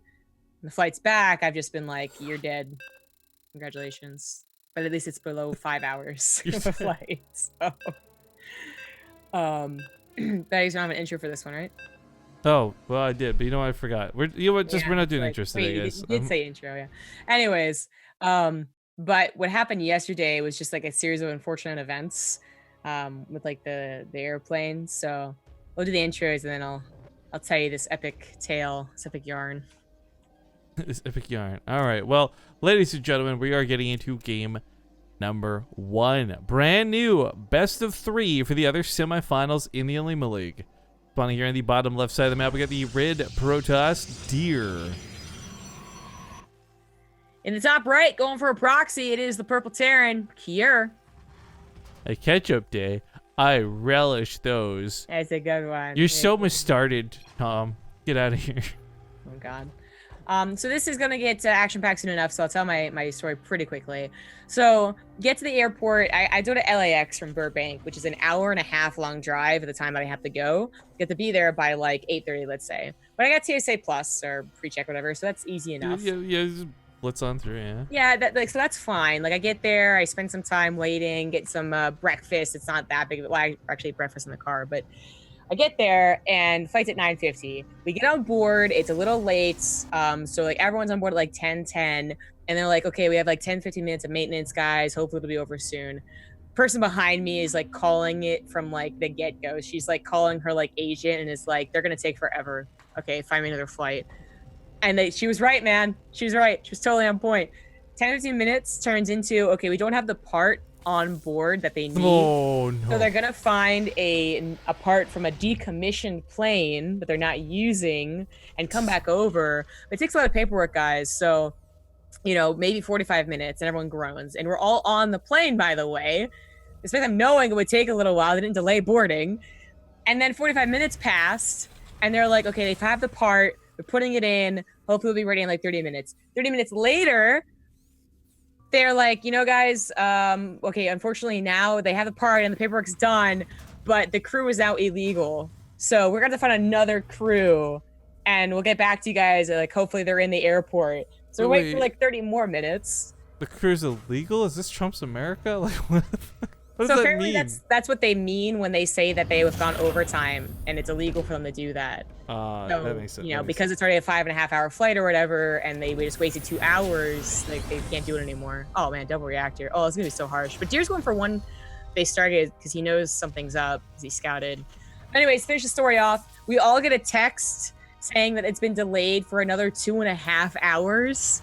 And the guy on the phone, like the intercom or whatever, is saying like, we'll let you guys know what's going on because they weren't updated before we were. We got a text before they were updated. I thought that was so weird. And obviously it was so obnoxious. Oh. I was asleep at 10 and it left at 2:30. Okay, done. So I want to nerd out about this now. I really like what's going on here. I like floating the barracks. It looks a little silly, but this will be high ground vision, which is oftentimes one of the biggest vices to stopping cyclones. Like, they're really great, but they can't get up in your face. There's so many SCVs here to repair too. Like, this would be like having a shield battery, but for Terran. Is it though? I mean, if the 4th SCV's repairing it is, but it's not, that's a big problem. He got stuck behind the Marines. Cheer's own position, he just screwed over his attack. That was very awkward. This attack almost went super well. And instead, it looks like it's going to be taken care of with like no probe losses. There we go. Finally. Well, I mean, it's still not over yet. He's going to still have 2 more cyclones coming behind this. He's not out of the woods. But this was something where, like, absolutely this could have gone better. In fact, I don't even remember where it was we watched this. We watched, maybe it was yesterday, but my brain's dead. Same thing happened, though. Like, cyclones can get out-repaired easily when they get the 4 SCVs on them. 3's not enough. 4 is the magic number. Not quite a show battery, I still contest, but yeah, it is a lot more important. Yeah, you're right, because it doesn't start with full energy. Yeah. This feels though like, I mean, this kind of has to snowball a little bit more. Like if you say the Cyclones and they come back, or they do a lot of damage and they actually kill like all the show batteries. Well, like now one of those things happened, the Cyclones died, and there's even like another pylon coming down just in case that one's focus fired. So it really feels like Cure is just screwed out of winning the game here right now. But because it's 1 base to 1 base, there might be a macro game possible. I don't know. I'm feeling pretty jaded for Cure. A lot of investment went into this. Very expensive for him to not have this work out. And now he's got to restart his tech too, because even if he wanted to expand, without a barracks, you can't build an orbital, so he's got to rebuild that barracks too back on his side of the map. That is a complication. Oh, Cyclone anti-air. You're so funny. Yeah, isn't it so hilarious? The Widow Mines, as a follow-up to this, actually something we see a lot when it's like a 2-base Cyclone attack, is definitely a necessity, but they're in an odd place. They can't really immediately make it back home to help, and they're found out, so they shouldn't be able to walk into the natural either.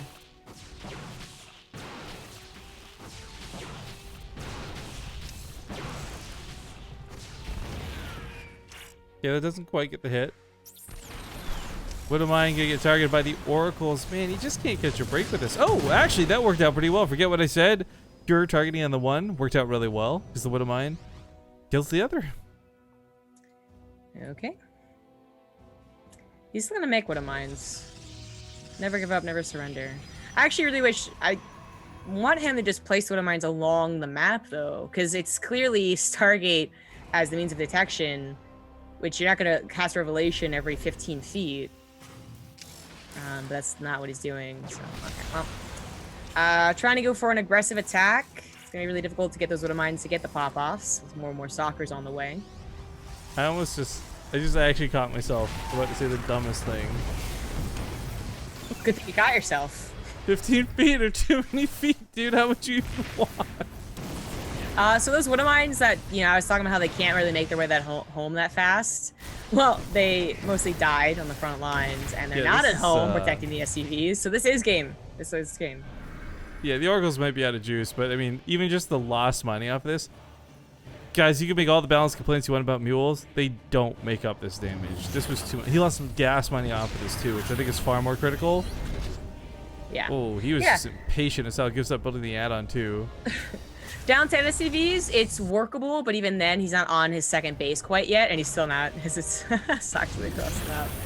But being down this much, plus you don't have the second orbital on location.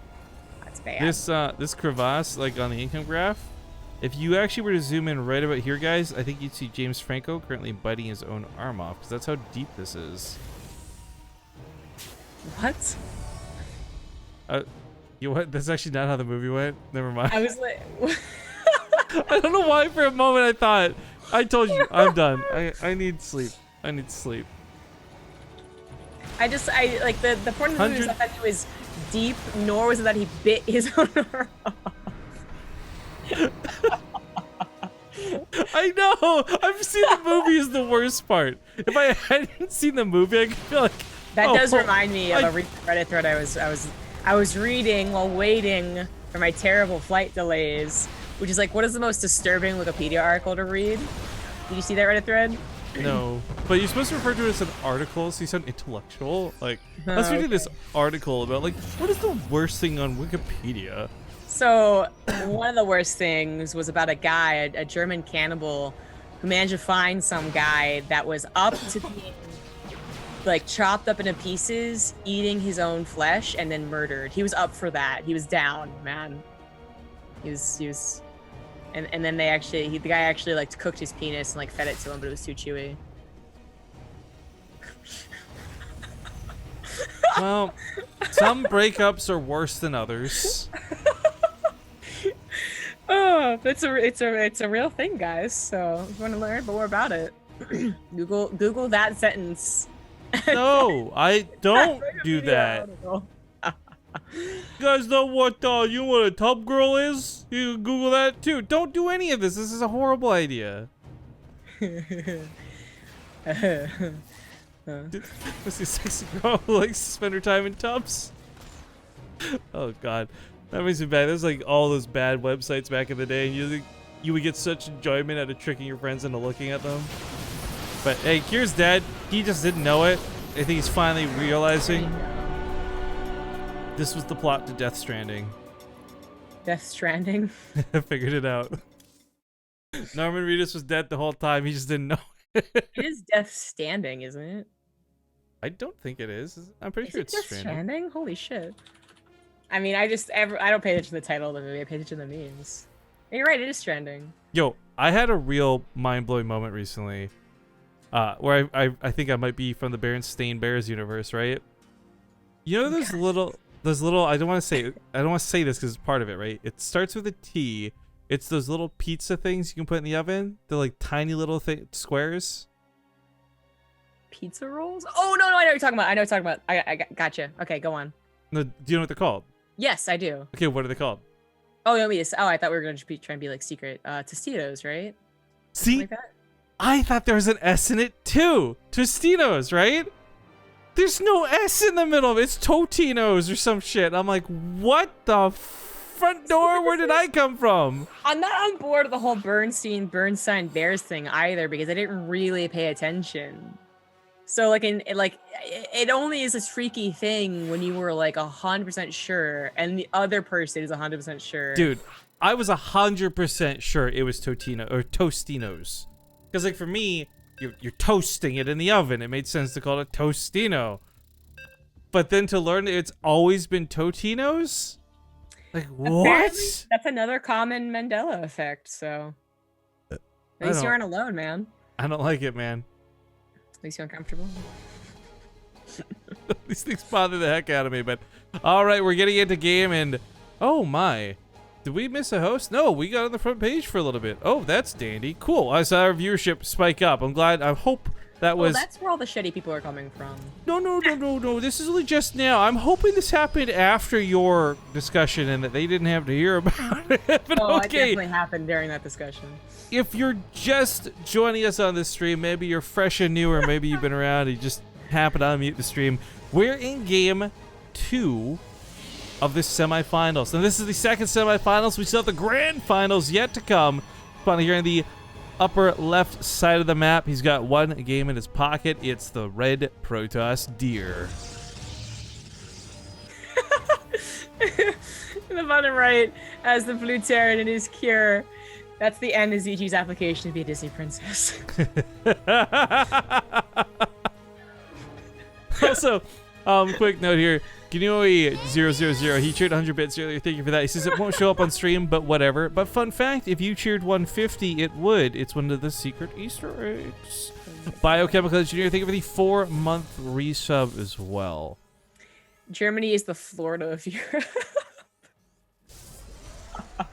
I don't think that is an accurate statement at all. A lot of the weird, well, okay, in this way, I think it actually is, right? Because a lot of the weird, like, sex stuff is always, like, attributed to Germans, right?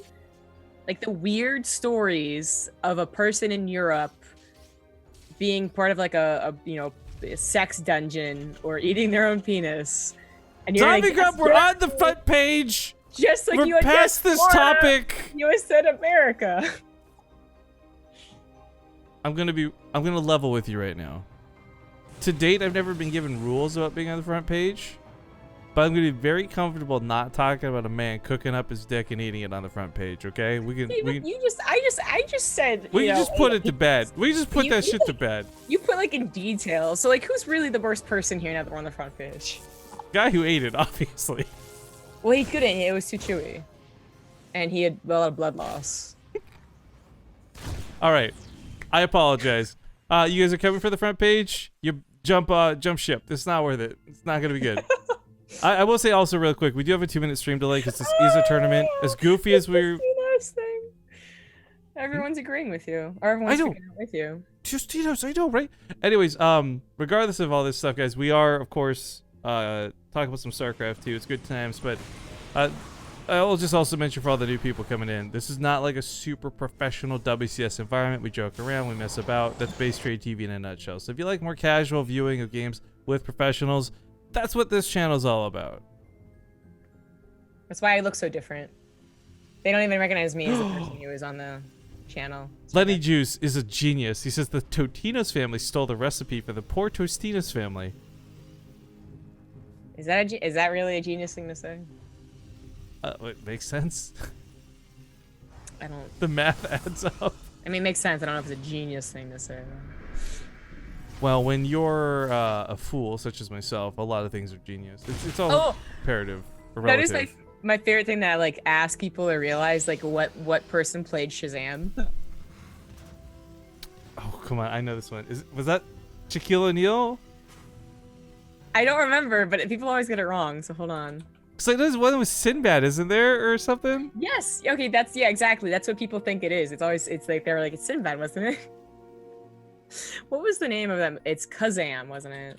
It's Shazam. Yeah, there's like two different genie movies. Yeah, Kazam was Shaq, but people always say the other guy. Oh, okay, anyways. Good stuff. Sinbad. I actually forgot it was Sinbad. Did you? Okay, so I learned this from Fear Trucking the other day, so I just like, oh my god, we're like going so deep into this.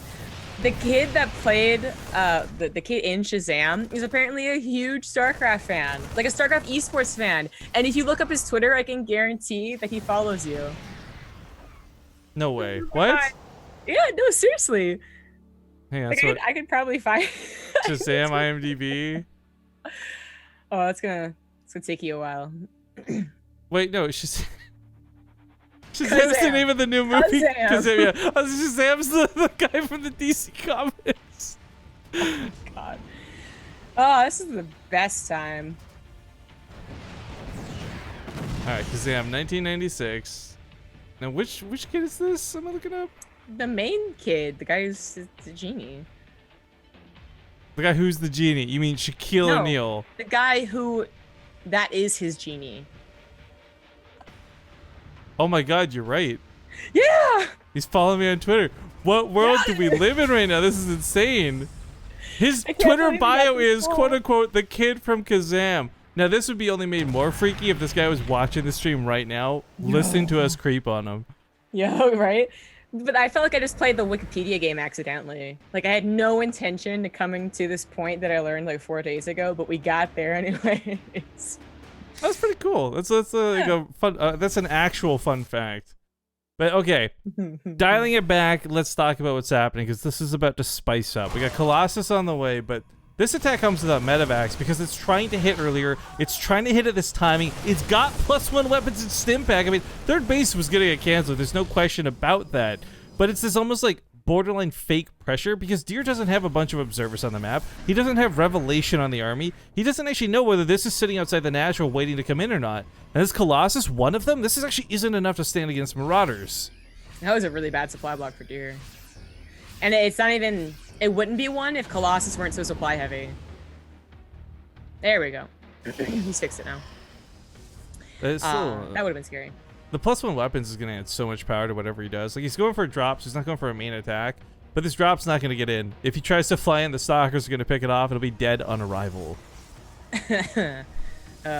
This is kind of like, so usually when you do this against someone who's going for 2-base Colossus, it's actually not that great of an idea because you still have 2 bases.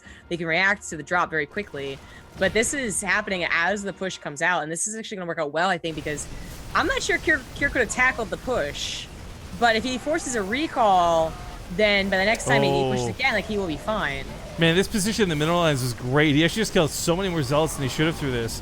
Picks up to try and get out of there, but the real question is, like, where'd the army go? The rest of the army? No! I mean, that wasn't even big enough to take this on, though. For like, almost no, the command center! Oh no, typical 70 out of 71! It's not even really targeted. I feel like You'll have to cancel it eventually. Well, I feel like he really could have finished it off, too, so it bums me out with this, but... position here at the top of the ramp is super awkward. Marauders are stuck. He needs to save these. He kited out with the SCVs. He shuttled them out with those medevacs, but the Marauders are what he needed. So Kier's gonna try and go for a base trade at this point, but if Deer just like kills the economy, maybe a couple production facilities and recalls, he could still be fine. He's walking back home. Awkwardly walking back home. I mean, you never base trade it down. They can lift up. We all know the rules, all this stuff, but the SCVs get pulled. He knows he can't run out of the base with this, so he just tries to do as much damage with them as he can. Because the thing, it is base trade, but no, he's got to pay attention over here. No, he's losing the Marauders. He has no chance to fight that Colossus without them. Yeah, I think that's game. Testio that automatic export. No, that's game. He didn't get the natural base. GG's. Deer with a 2-0. We're going through this real fast. This is gonna be like the fastest Olimoleague. But okay, that leads to Deer versus Solar in the grand finals. So we got a PVZ best of 5 coming up next. We're gonna go to a small commercial break before we do, and we'll see you guys soon.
Not nearly as cool as that guy from Stranger Things being into it, though. Well, okay, I was coming back, so I have no clue what you said. The transition scene actually gonna went over half of it. What? Stranger Things is all I got out of that? The kid from Kazam following us on Twitter is not as cool as the guy from Stranger Things, like, following, like, Tastosis. That was kind of cool watching them talk. I was hoping they were gonna, like, wrangle them out to BlizzCon or something. That would have been pretty dope. But it's weird because I have a very strange perception of, like, the concept of celebrity, right? For example, obviously someone like Bill Murray, who's, like, just known to everybody, like, to meet him in person would be so cool. But I don't know that I would, like everyone that's obsessed with Drake, right? I don't listen to any of his music. I don't really follow him. I don't know what he is or does other than the fact that he's famous. So, like, if I were to meet Drake in person, I might not even know it type thing. But then you hand me to somebody like, yeah, Tastosis, and I'm like, yo, like, meeting them for the first time was like the coolest experience of my life because I've been fans of them for so freaking long, right? Yeah. The concept of celebrity is like a really very strange thing, especially with Twitch. I guess kind of changing the definitions of some too. I mean, people like Ninja and others. Well, it's always kind of weird because even though I don't really care about a lot of actors, considering how many there are. I was like in New York with my mom on what was it, theater place. What is it? I want to help you, but I don't know what you're talking about here. Like, you know, in New York, it's always known for its theater on Broadway. There we go. There's apparently a famous actor that had just like left the the show, and there was like a crowd of people around him. And even though I can guarantee I had no idea who he was, it was kind of cool seeing all the fans and all the freak out that was happening about him. So would I go up and try and force my way through there and get an autograph? No, not like if it was like Slayer's Boxer, but I do think it's still kind of cool to see that, and I probably would try and go up and get his autograph if it was like an opportune moment.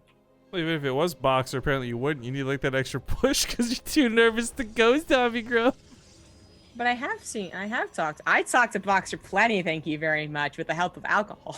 No, I was gonna say, because I remember at BlizzCon, I was like, you're just like so timid to go like actually talk to him. Well, it was actually kind of cute, I'm gonna be honest. I had already gone up to him and gotten his autograph, though, and that's the most important thing. To actually talk to him as a human being at a party, I mean, that's just entirely different. Oh yeah, no, I was referencing the post BlizzCon stuff, not the yeah, exactly. not the party thing. But all right, we are getting into game 1. It's the grand finals, best of 5, ladies and gentlemen. Spawning here to the bottom left, we have the blue Protoss Deer.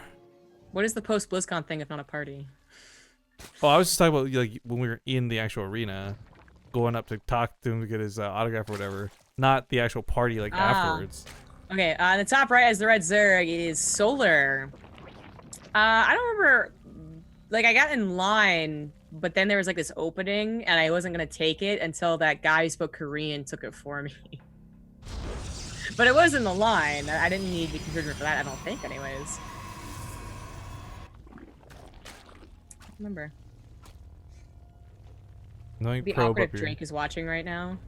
Would it be though? For who? For him maybe, because I don't really know who he is, so it wouldn't bother me. Like, and I got nothing rude to say about the guy, and I don't want people to misunderstand that, right? But I'm just saying, like, because I don't listen to his music, I wouldn't know. Yeah, I don't think I have anything. I think he has had some controversial stuff, like who hasn't a celebrity, but I don't think I care about him that much. You can watch it or you don't. If Chris Brown was watching, I'd kind of be like, well, fuck you, dude. And I'd say that publicly. I wouldn't really care. There's some weird things actually I'm thinking of. It's more like, even though I don't, like I kind of know what she looks like, but I forget all the time because it's more about her voice. Like to meet Jennifer Hale as like a voice actress who's been in everything you've ever heard of, like would be such a big deal for me rather than anyone else. Yeah, that would be really cool. I really wanted to meet Trisha Helfer, and I almost did, and then they cut us off like 5 people before the autograph. That's right, I forgot about that. Yeah. Never forget 2016. She's been boxer. So. She's been in so many really cool things. I wonder where StarCraft ranks for her on like. Maybe she doesn't even know. But maybe it's just a job, right? But she obviously knows a little bit about the fandom. But I'm curious, like where that kind of ranks for her, like that role. I wonder as well. She doesn't do the voice for Heroes of the Storm, Kerrigan. No, I think if I remember, Neil Kaplan was upset because they didn't ask him to be Tychus or something for that too. Yeah. Oh wow. You know, shout out to Neil Kaplan too, by the way. If he has done a voice, the actual original voice of Tychus, that's not someone sounding like him in the stream intro. That's actually him saying "Hell, it's BaseTradeTV," which is really cool. Zella Sam helped set that up a while ago.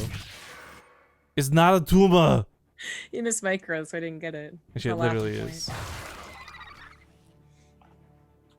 Who's that? Admiral Awesome. Yo, Aaron came to sub to me yesterday. Came back to sub to BaseTradeTV today. Thank you for the 51 months since I'm back from vacation. Long time no watch. Well, we have phones nowadays, so we don't really need watches, do we? Apparently, someone might have translated correctly for us what they're talking about, and if this is true, that Solar said this map is only for Protoss, I think Solar's silly. I think Solar's a silly boy. Actually, the when I swapped the scenes over, it got stuck on the lobby screen for a little bit because of the delay. And I don't know how many people noticed just how much, like we always talk about how spammy the pros are. It was just a full screen of Solar going like ASD, FD, FD, FD, SSA, go, go, go, go, go. They love spam. And they love spam. You gotta warm up those fingers, dude. Yeah. Man, I was looking like what to eat yesterday. No, 2 days ago. I was at a late lunch and I decided not to get anything at all. But there was like a Hawaiian place that was nearby the hotel. And they had this, it was spam sushi basically. It was rice topped with a thick thing of spam and like wrapped in seaweed. You know what I've learned though? Especially because this is like fellow family member stuff. Oh, look at that. The cheeky little eyes. I think you don't like spam unless you grew up eating spam, to be honest. I don't know a lot of people who had never tried spam before in their life, grew up as an adult, had it, and went, this is better. It's really weird, though, because, like, Fear Dragon was being so obtuse, and I wanted to, like, strangle him when we went to get army stew, which has spam in it. And I was like, people don't usually like spam. And he was like, well, it's not any different than a hot dog. And I was like, you're not wrong. It's like, yeah, if they took a hot dog's insides, mushed it together in a can. That's what spam is. I mean, it's really not very different. But I did not have spam growing up, although I knew what it was at least, and I like it in some manners. And Buddha chicken, it's delicious. Eat that Buddha. That's a decent number of drones for 2 adepts. Yep, and we're not done yet. There's the Warp Prism with 2 Archons right outside the doorstep of the 3rd base. Deer, I made a sound about it, but we didn't really talk about losing the Oracle is really like not good. He didn't even remake another one. He just has an Observer that's going to be his, well, his Observer and the Warp Prism is going to be his detection. And hey, that Oracle sometimes fails in scouting for a Spire, for instance. It's not the end-all be-all of this matchup. I am really surprised he hasn't bothered remaking it. Well, it's a little bit tough, right? Because like you want to spend the gas not on an Oracle, but on something to transport units around. Because oh wait, no, it only takes minerals. Never mind. Protoss is a cool race. It is a cool race. It's just, actually, you know what? Of all things, it irks me so badly. And I know there's actual balance reasons for why it doesn't cost gas, so I'm not trying to make like a point that they need to change it. But the fact that the Warp Prism has built-in speed, a speed upgrade, 6 range pickup, can warp things in, power buildings, has shields to regenerate so it doesn't even die that easily, and it doesn't cost gas, pisses me off to no end. Hey there. Hey there. Now I kind of remarked about that Muta not being scouted by the Oracle, and I was making fun of Zest in a way because Zest didn't scout it either. But Solar is doing the exact same thing he did against Zest against Deer. He went for the Spire at the 3rd base and was successfully secretive about it. So it's now chasing down the Warp Prism, I believe. No, it's the Queen. But they are going to be chasing down the Warp Prism. Whoa. Wrong again, Zombie Grub. If they don't chase down the Warp Prism, then maybe they don't care the Archon, sure, but they also aren't scouted. Okay, there we go. Yeah, just going straight for the mineral lines isn't too bad of an idea. I mean, the way Protoss kind of plays nowadays really is kind of akin to Mech Terran. You just don't typically have a lot of anti-air right off the bat. At least nothing too reliable. He saw the mutas with his hallucination, and he doesn't have any defense against it? Did he, though? This might have been one of those moments where he just thought it was the Ling run by in the minimap, like, and not actually looking at it. Must have been exactly what happened. It was a real Phoenix, by the way. But yeah, I think he just assumes. So this is really awkward, because this is... Slaughtering the probes? Yeah, well, if you can get cannons on either one of those other bases, then maybe it's, like, fine-ish. Oh. D-powers +2. This isn't looking fine. This is no longer fine. Solar's gonna lose some, like a hatchery, maybe even the Spire to go with it, and his own upgrade gain denied, Overlords, but as long as he holds on, I think he's gonna come out of this far ahead. He's killed so many probes at this point. Oh my god, this is actually disgusting. And he's gonna stop, he's already stopped. Oh no, he's gonna deny charge, that's huge! Yeah, deny charge and Phoenix production. Oh my god. So, eventually these Phoenix will be killed. It's just a matter of, you know, that one miss micro, it always happens. And Solar just needs to hold on to 1, 2, 3 bases, maybe? Maybe? I can't believe how much this is done damage-wise. I mean, 40 probes dead? That's insane. This force field kind of helps the Roaches in a very funny way, too. Because the Zealots can't connect to the fight. Not that they have charge anyways. It's going to finish up now. Yeah, finally. Whoa! What? Whoopsie-daisy. Okay, well, guys, Archons do splash damage. Yeah, you don't really want to run into them like that. And charge it, finish, so extra damage is on top of it. And there were Immortals behind the Archons. Was that one click to throw? Oh, God, that was really a miss micro. That was a big miss micro. I'm not saying he, like, automatically wins if he doesn't do that, but it should not have been this close. Well, 100% agree. And what's worse is he had to pull the drones to go with this, too. So he lost workers. That massive lead is still there. You know, 50 to 24 on the worker count, but, I mean, losing workers when you didn't need to. Yikes. Yikes, dog. And losing all that army, too, because as you can see, Deer managed to scrounge together an army. He had a 3rd base that was mining during all of the probe damage. There's still 24 workers fully saturating one base. That's not terrible. But I think Solar still has too much of an army and too much of his own economy, too. He saved all of his drones, 3 bases mining, that he will still hold. But he's making this... He made it closer than he should have. This is also really critical. I made the Ravagers. This Warp Prism can now never really sit still. At any point that it tries to warp in, it's going to get Crystal Bile on. No +2, by the way. He never repowered his Forge. Oh, man. That'll be a big difference, but he is relying on Stalkers right now, so... It's 2 gateways, too, so it's like extra warp-ins that are missing. That's just a really... I mean, this attack on a Solar is really good to depower what he did. It's just really bad that Deer hasn't bridged those gaps yet. So Deer... I mean, this game really, I feel like it is over, but I feel like Deer should be credited with thinking that it's not. He has all of his nexus. He technically has all of his production. It just was stalled out. And he has, you know, an army, even if it's not that good. Like, there's maybe a world where Solar overcommits with his very basic bitch Roach army without any upgrades. It's +1 melee, that's the upgrade. And Deer holds, but why would you do that as Solar? It's Darkness Sanctuary. You can play the long game. You can just take your 4th base, be cautious about the Warp Prism, and then get some better units. Or you all in with it, and maybe it still works, but this is what Deer is, I think, hoping to defend against specifically, while doing some drone damage. Well, I think the asset in this really comes down to the fact that he does have a lot of Ravagers. It's really disappointing seeing +1 melee, and there's like 5 Zerglings with the attack, by the way. Yeah. But as far as the unit count goes, he's up to 8, and he's still morphing in more. I mean, sentries are going to have their force fields broken. Anything at the top of the ramp will die. This is not Dark. Deer's one hope is to find sentries and immortals. And he's got them. He's actually got a really decent number of immortals with 3. The Warp Prism has to be microing. I think he wanted to be in a better choke than this too. He's running out of force fields soon. Yeah. Gunny showed stuff with the right choice, but that's gone now too. So all these roaches, all these Ravagers hitting a little bit more. Yeah.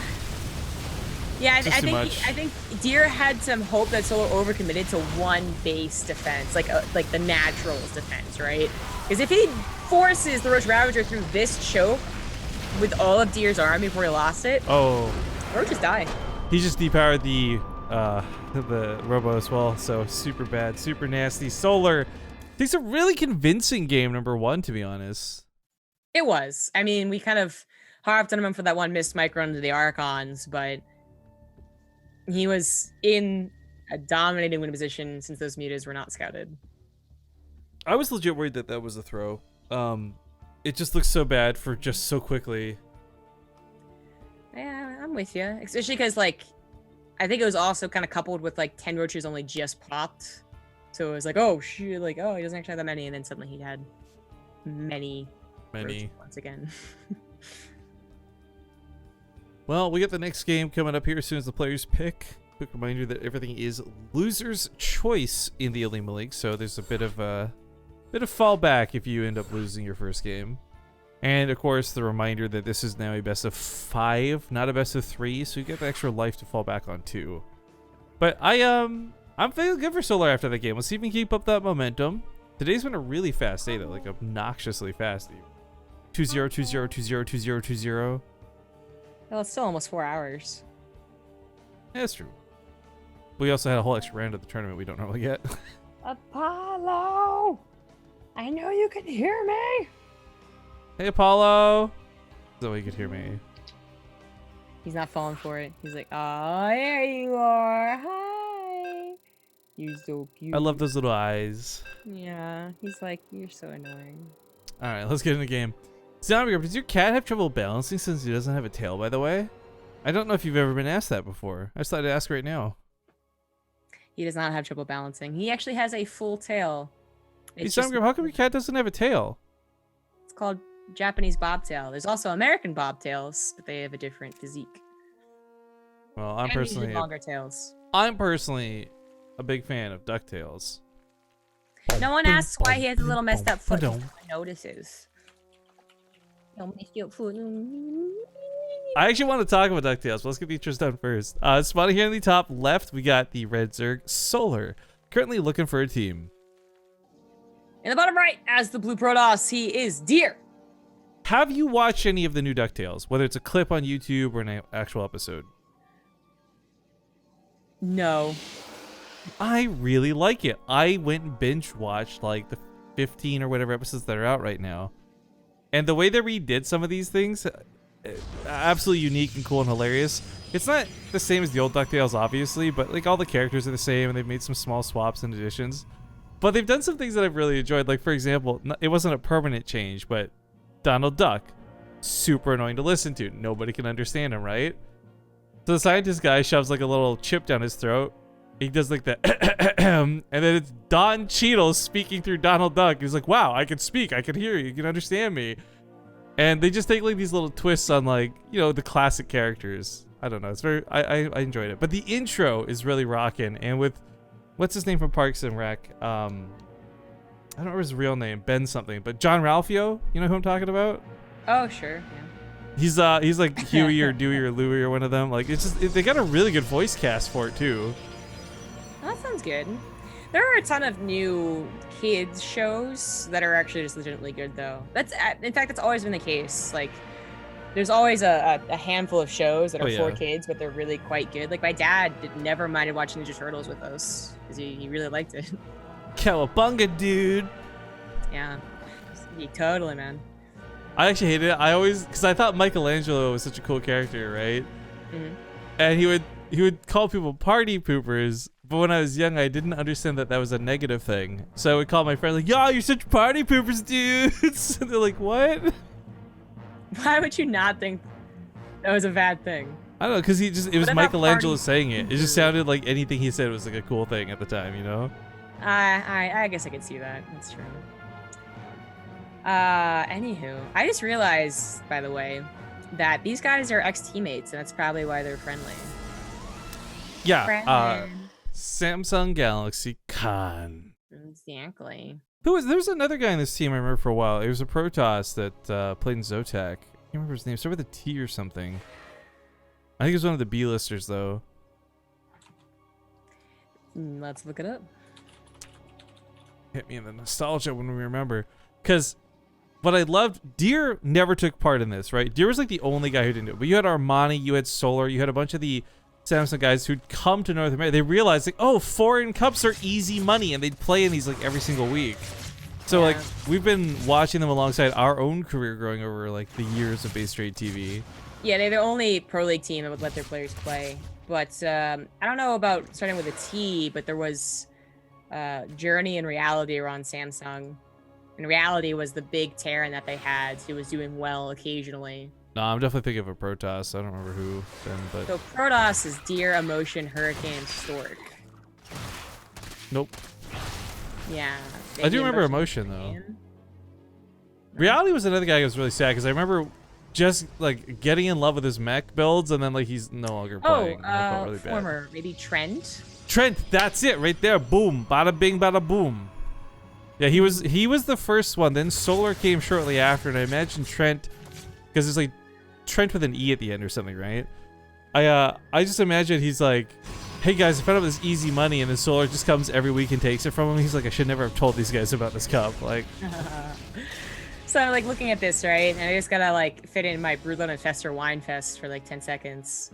There's actually a lot of drone damage done, but Roro was on Samsung, and well, I actually liked Roro for other reasons besides Broodlord and Fester. He was most popular in Broodlord and Fester. Someone at TM Liquid, I'm always gonna call you out, man. I wish I knew your name. Was like, let's not forget how good Zergs were late game in 2011-12. No, they weren't. were they wrong though, Zombie Girl? I mean, well, he was saying that they're better late game players than like, you know, current Zergs, and I'm like, are they better or was their race better? Well, they're synonymous. Okay, whatever. Boy. Good times. StarCraft 2 is so old. So yeah. Kind of crazy to think about the shit we've seen in this game. Broodlord Infestors, Swarm Hosts, Broodlords again, now Legacy of the Void. I mean, no other race has had it more like stigmatized than Zerg, really. Nah, I mean, Protoss is always gonna have cheesy bullshit Protoss stigma, so I think maybe they can unite. It's like that image of like the muscle guys, like one's black, one's white. I don't know how anyone else feels about this, but in my mind, if I would like close my eyes and visualize a cannon rush, I'm like, damn it, that's annoying. That sucks. I close my eyes and I visualize Broodlords, I'm like, man, there's probably Vipers with them too, and there's no fucking counter to that because it's a bullshit combination for a bullshit race. Close your eyes and think of a warp gate with the unscouted pylon on Metropolis. in the smoke. I don't know if maybe you were too young for that. Yeah, too young. It was in the corner of the I know what you're talking about. yeah. No, I'd say it was such bullshit. I mean, yeah, I'm too young for that. Thank you. I'm a young boy. I am pretty. Alright, nice knife on the sentry. He's gonna get out of here.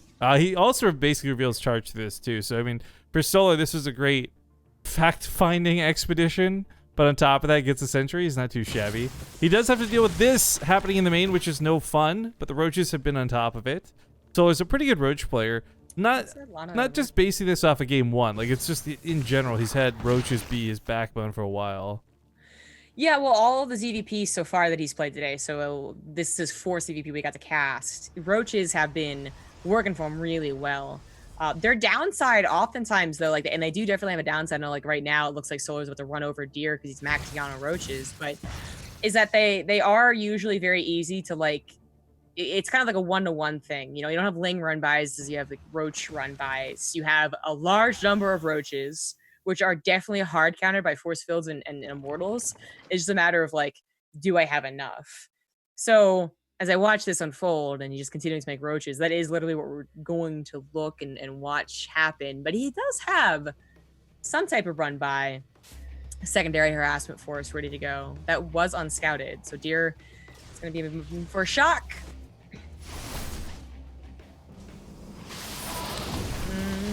Couple of force fields to start with.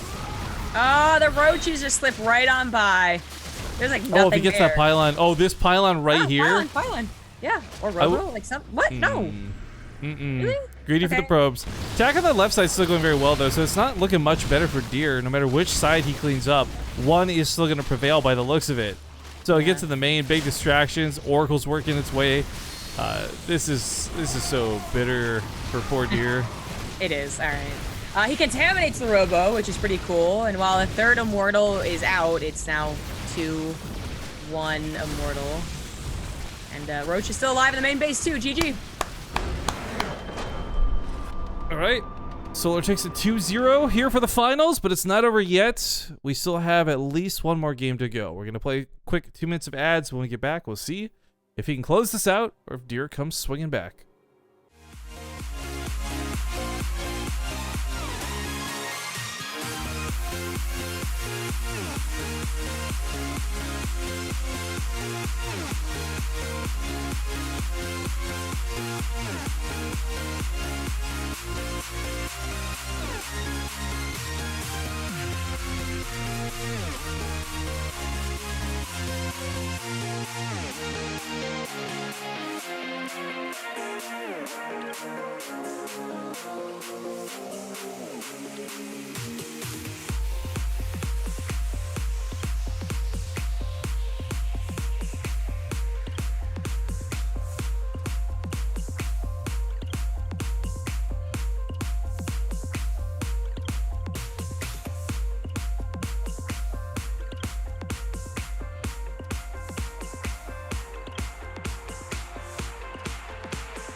We're back, and the question I have to all of you in chat right now who are watching: when you run towards food, how do you run? This may get answered later depending on your answers in chat. But anyways, map 3 is Lost and Found. Oh, go on. Sorry, I didn't mean to interrupt. No, I'm just like, humans usually have more dignity not to run towards food. I'm just thinking of, like, you know, those really dumb looking Titans from Attack on Titan where they're just kind of these big derpy things prancing about towards. So many derpy Titans in that anime, Jesus. Right, that's what I'm saying. That's what I'm thinking about. Like, the one that like runs like this. Yeah, you know what? You almost made the same because she can't see my camera, guys. We almost made like the same hand motions. Perfect. Okay. And even the cool running is like it's very slow because like supposedly when you're huge, your movements are slow. Supposed to be perspective, yeah. Yeah, and it still kind of looks really stupid. All right. Things are not looking good for our Protoss boy. In the bottom left, he's got no points on the board, and he is on his last life. We've got the red Protoss fighting back, deer. In the top right, as the blue Zerg, it is Solar. Fun fact about deer. If you change one letter in his name, it's his current status. He's rear. He's in the rear with the gear. He's no, it's pear, Zombie Grove. He's pear. Because it's apparent that he's gonna come back, alright? Yeah. I think what you meant was that he's dead. No, I meant rear. You got it the first time. Oh, okay, good. Good, I'm glad. I can't wait till they release it. You know how, so the Handsome Nerd is back. I don't know if people... Yeah, I saw that. Tasteless and Artosis' website. The website is pretty terrible, by the way. I love the Handsome Nerd, and I actually bought their shirts back when they originally made it, but they need to really hire like a good web designer. But anyways, so do we. So. well, it's that. But I can't wait for their like a shirt to come out in the rear with the gear. I will wear that, especially if it's like a workout T-shirt. But that 80s, man. Well, deer, all jokes about his name and status, whatever aside, I don't think he's actually done a lot wrong necessarily in terms of opening, right? Like, he came at this with the Warp Prism, he's doing his double Archon drops, as you should. But, I think 2 times in a row you did a Solar massing roaches. You just got to play around that. Like, stop being the guy who's trying to determine how the game will go and realize Solar's going to be the lead. Follow him and take advantage of that. Don't just get caught in the same trap over and over again. Yeah, and it's tricky, you know. Like, I'm sure Deer in that second game was more concerned about the mid game because that the Spires what killed him the first time. But in that regard, like you see the roaches, you know he's a roach player, so you don't think too much of it. But it's Catalyst. Roach players can always throw in the roach all in right there, and it just seemed like Deer didn't really think about that part. I'm very upset with our Twitch chat right now. I've never wanted to ban people so badly. Because the first 2 responses to that food question, by the way, were I Naruto run towards food, clapping like a girl, and like a Naruto weeb. None of those are the correct answer, and in fact, you've all been fined points for how bad your answer was. Did I make you watch Tokyo Godfathers? I don't remember. Yes. So you know how the crossdresser dressed? Or, sorry, I don't know about a crossdresser. Are you talking about that beautiful lead woman? I always forget if she wanted to be called a she. I haven't watched the movie in a while. But anyways, like she runs like with her hands up, like very dainty. Yeah. That's how I run. That's such the anime way to run too. Like, I don't know anyone who runs like that. I've never seen a video of a human being who runs like that. Well, Tokyo Godfathers is very specific about making all of their characters have very distinct running styles. Well, I guess like the Satoshi Kon is he does that, but Naruto, like 90% of the ninjas run with their hands behind their back. Apparently, that's the real ideal way of doing it. Dude, because it's aerodynamic, all right? You'll run faster that way. I felt like someone tried to prove that was true.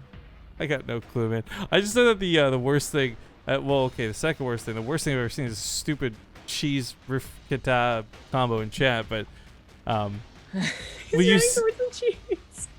when you see people run like that, because like it's fun, don't get me wrong, if you guys cringe whatever, but when you see people like conventions make those videos and it's like a group of like 12 nerds running Naruto style, it looks a lot less cringy and it's like kind of cool because of the coordination, but it's still just objectively stupid, like an uncomfortable way to run. I don't agree that it looks cool ever, but you know, you know how they used to do like really little silly things for StarCraft 2 tournaments? Like there was that kind of famous sprint race where In Control's running flip-flops and he just like gave up halfway. I actually don't remember that at all. Oh, okay. Well, they did that, right? So they had a sprint race and I forget who won, but I just remember In Control's running flip-flops and I was like, what do you expect? But I wish like the anime conventions really should have these runs, these sprints, like competition, but you have to be given an anime run. So it's not just like you get to choose the Naruto run. Oh, you gotta run like. Yeah, there's like a deck of cards that's Oh, like you have to run like the one Titan, an Attack on Titan that does this. Like I'd watch the hell out of that. I think the best one I ever remember was the Ultimate Time dance competition, dude. Oh yeah, I never forget that. As far as it didn't come on live. Well, it couldn't come on live stream fails because it wasn't actually live streamed, right? The thing wasn't working. Yeah, that's where we had all those technical problems, which was a bummer. I think we were just playing ads during it or something, but Yeah. that's good times. Special, you know, it did make it more special for the people who were there. Yeah, and Tempo was gonna win that no matter what. So Dude, guys, straight up break dances. yeah. Okay, Warp Prism towards the main Archons. This all looks so very, very disgustingly familiar, but there's a key difference, and that's what Solar's doing, right? Baneling Nest, Hydralisk Den. I mean, he kills the Warp Prism, so one Archon's dead. Oh, Solar with the cheeky little... Oh, no. I would hate to play against Solar. Whether I was his best friend or ex-enemy, like, Oh, first game, you give him a polite chuckle. Like, ha ha ha. Third game, when they're down 2-0, you say, fuck you. I think that's just what he wrote in Korean if I had to guess. Or maybe it's fuck off. I can't quite tell the difference. Well, I don't actually speak Korean, guys. This was a really bad loss for Deer, and Solar is right to be cheeky about it. The Warp Prism dying alone is not the craziest thing. It's a disadvantage. Or, well, it's a lack of an advantage, is the better way to phrase it. But to lose the Archon inside of it, that's so expensive. Like, that thing should have traded up for so much more than it did before it died. It's almost a game-ending move in a lot of regards. Like, the Protoss now has to have scouting in other ways, and while you have scouting, and that's all well and good, you don't have any way to keep the pressure back at home. So all Solar can do here, all he has to do is just focus on the attack, of which he is doing a pretty committed attack. Now, this isn't 55 drones, 52, it is 60, but he doesn't have any upgrades on the way, and he could lose all this army to Storm, which is the worry right now. Oh, he barely doesn't get any of those High Templar. Ooh. That sucks. If he had been able to pick up a couple of these Templars, might have been more worthwhile. Still, though, with as many Hydras as he has, this isn't too bad of a fight. Speed's not done. Getting out of these storms is a little difficult for Solar at the moment, even on creep. But then he does kill all the Templar in the process, so it's still like a good trade for the Zerg in this case. And he's not. It's not like DR has a Warp Prism, first of all, and he doesn't have access to like a reinforcement path. Good night. Like he doesn't do anything with that attack. It felt like even if he took out the army, he doesn't get into the economy or anything. He just trades that army, which I think is still gonna go better for Solar. You know what I think is the best way to run, by the way? What's that? Like the girl did in Your Name. She's running down the street, like the meteor's coming, and it's just. I'm sorry. I didn't moment. It bothered me how slow she ran. I didn't make sense. It bothered me that I couldn't read what was on the hand. Okay. So good. Can we finally discuss? Like, is that movie old enough that we can discuss that spoiler and make fun of you?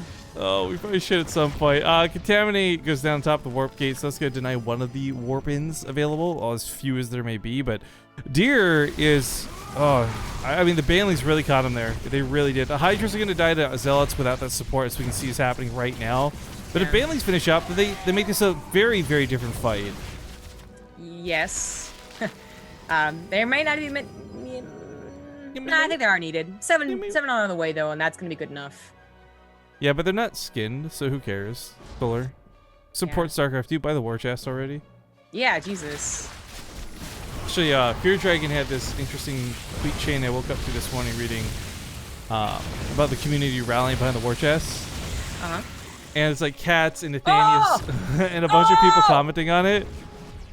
Yo, it was the most annoying thread I've ever read because it's like everybody just agreeing. There's like, stop agreeing with each other. Somebody argue, goddammit. Well, a fact is a fact, you know. Anyways.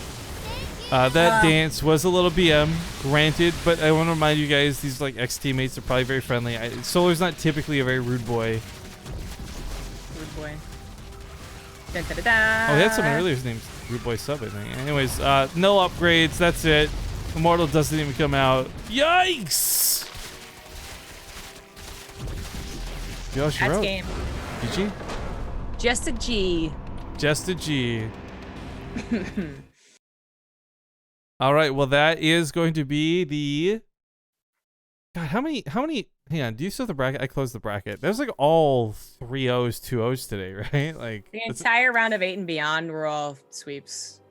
Yeah, that's kind of nuts, to be honest. Well, that's going to conclude things for the cast. Thank you all for watching. Much, much appreciated.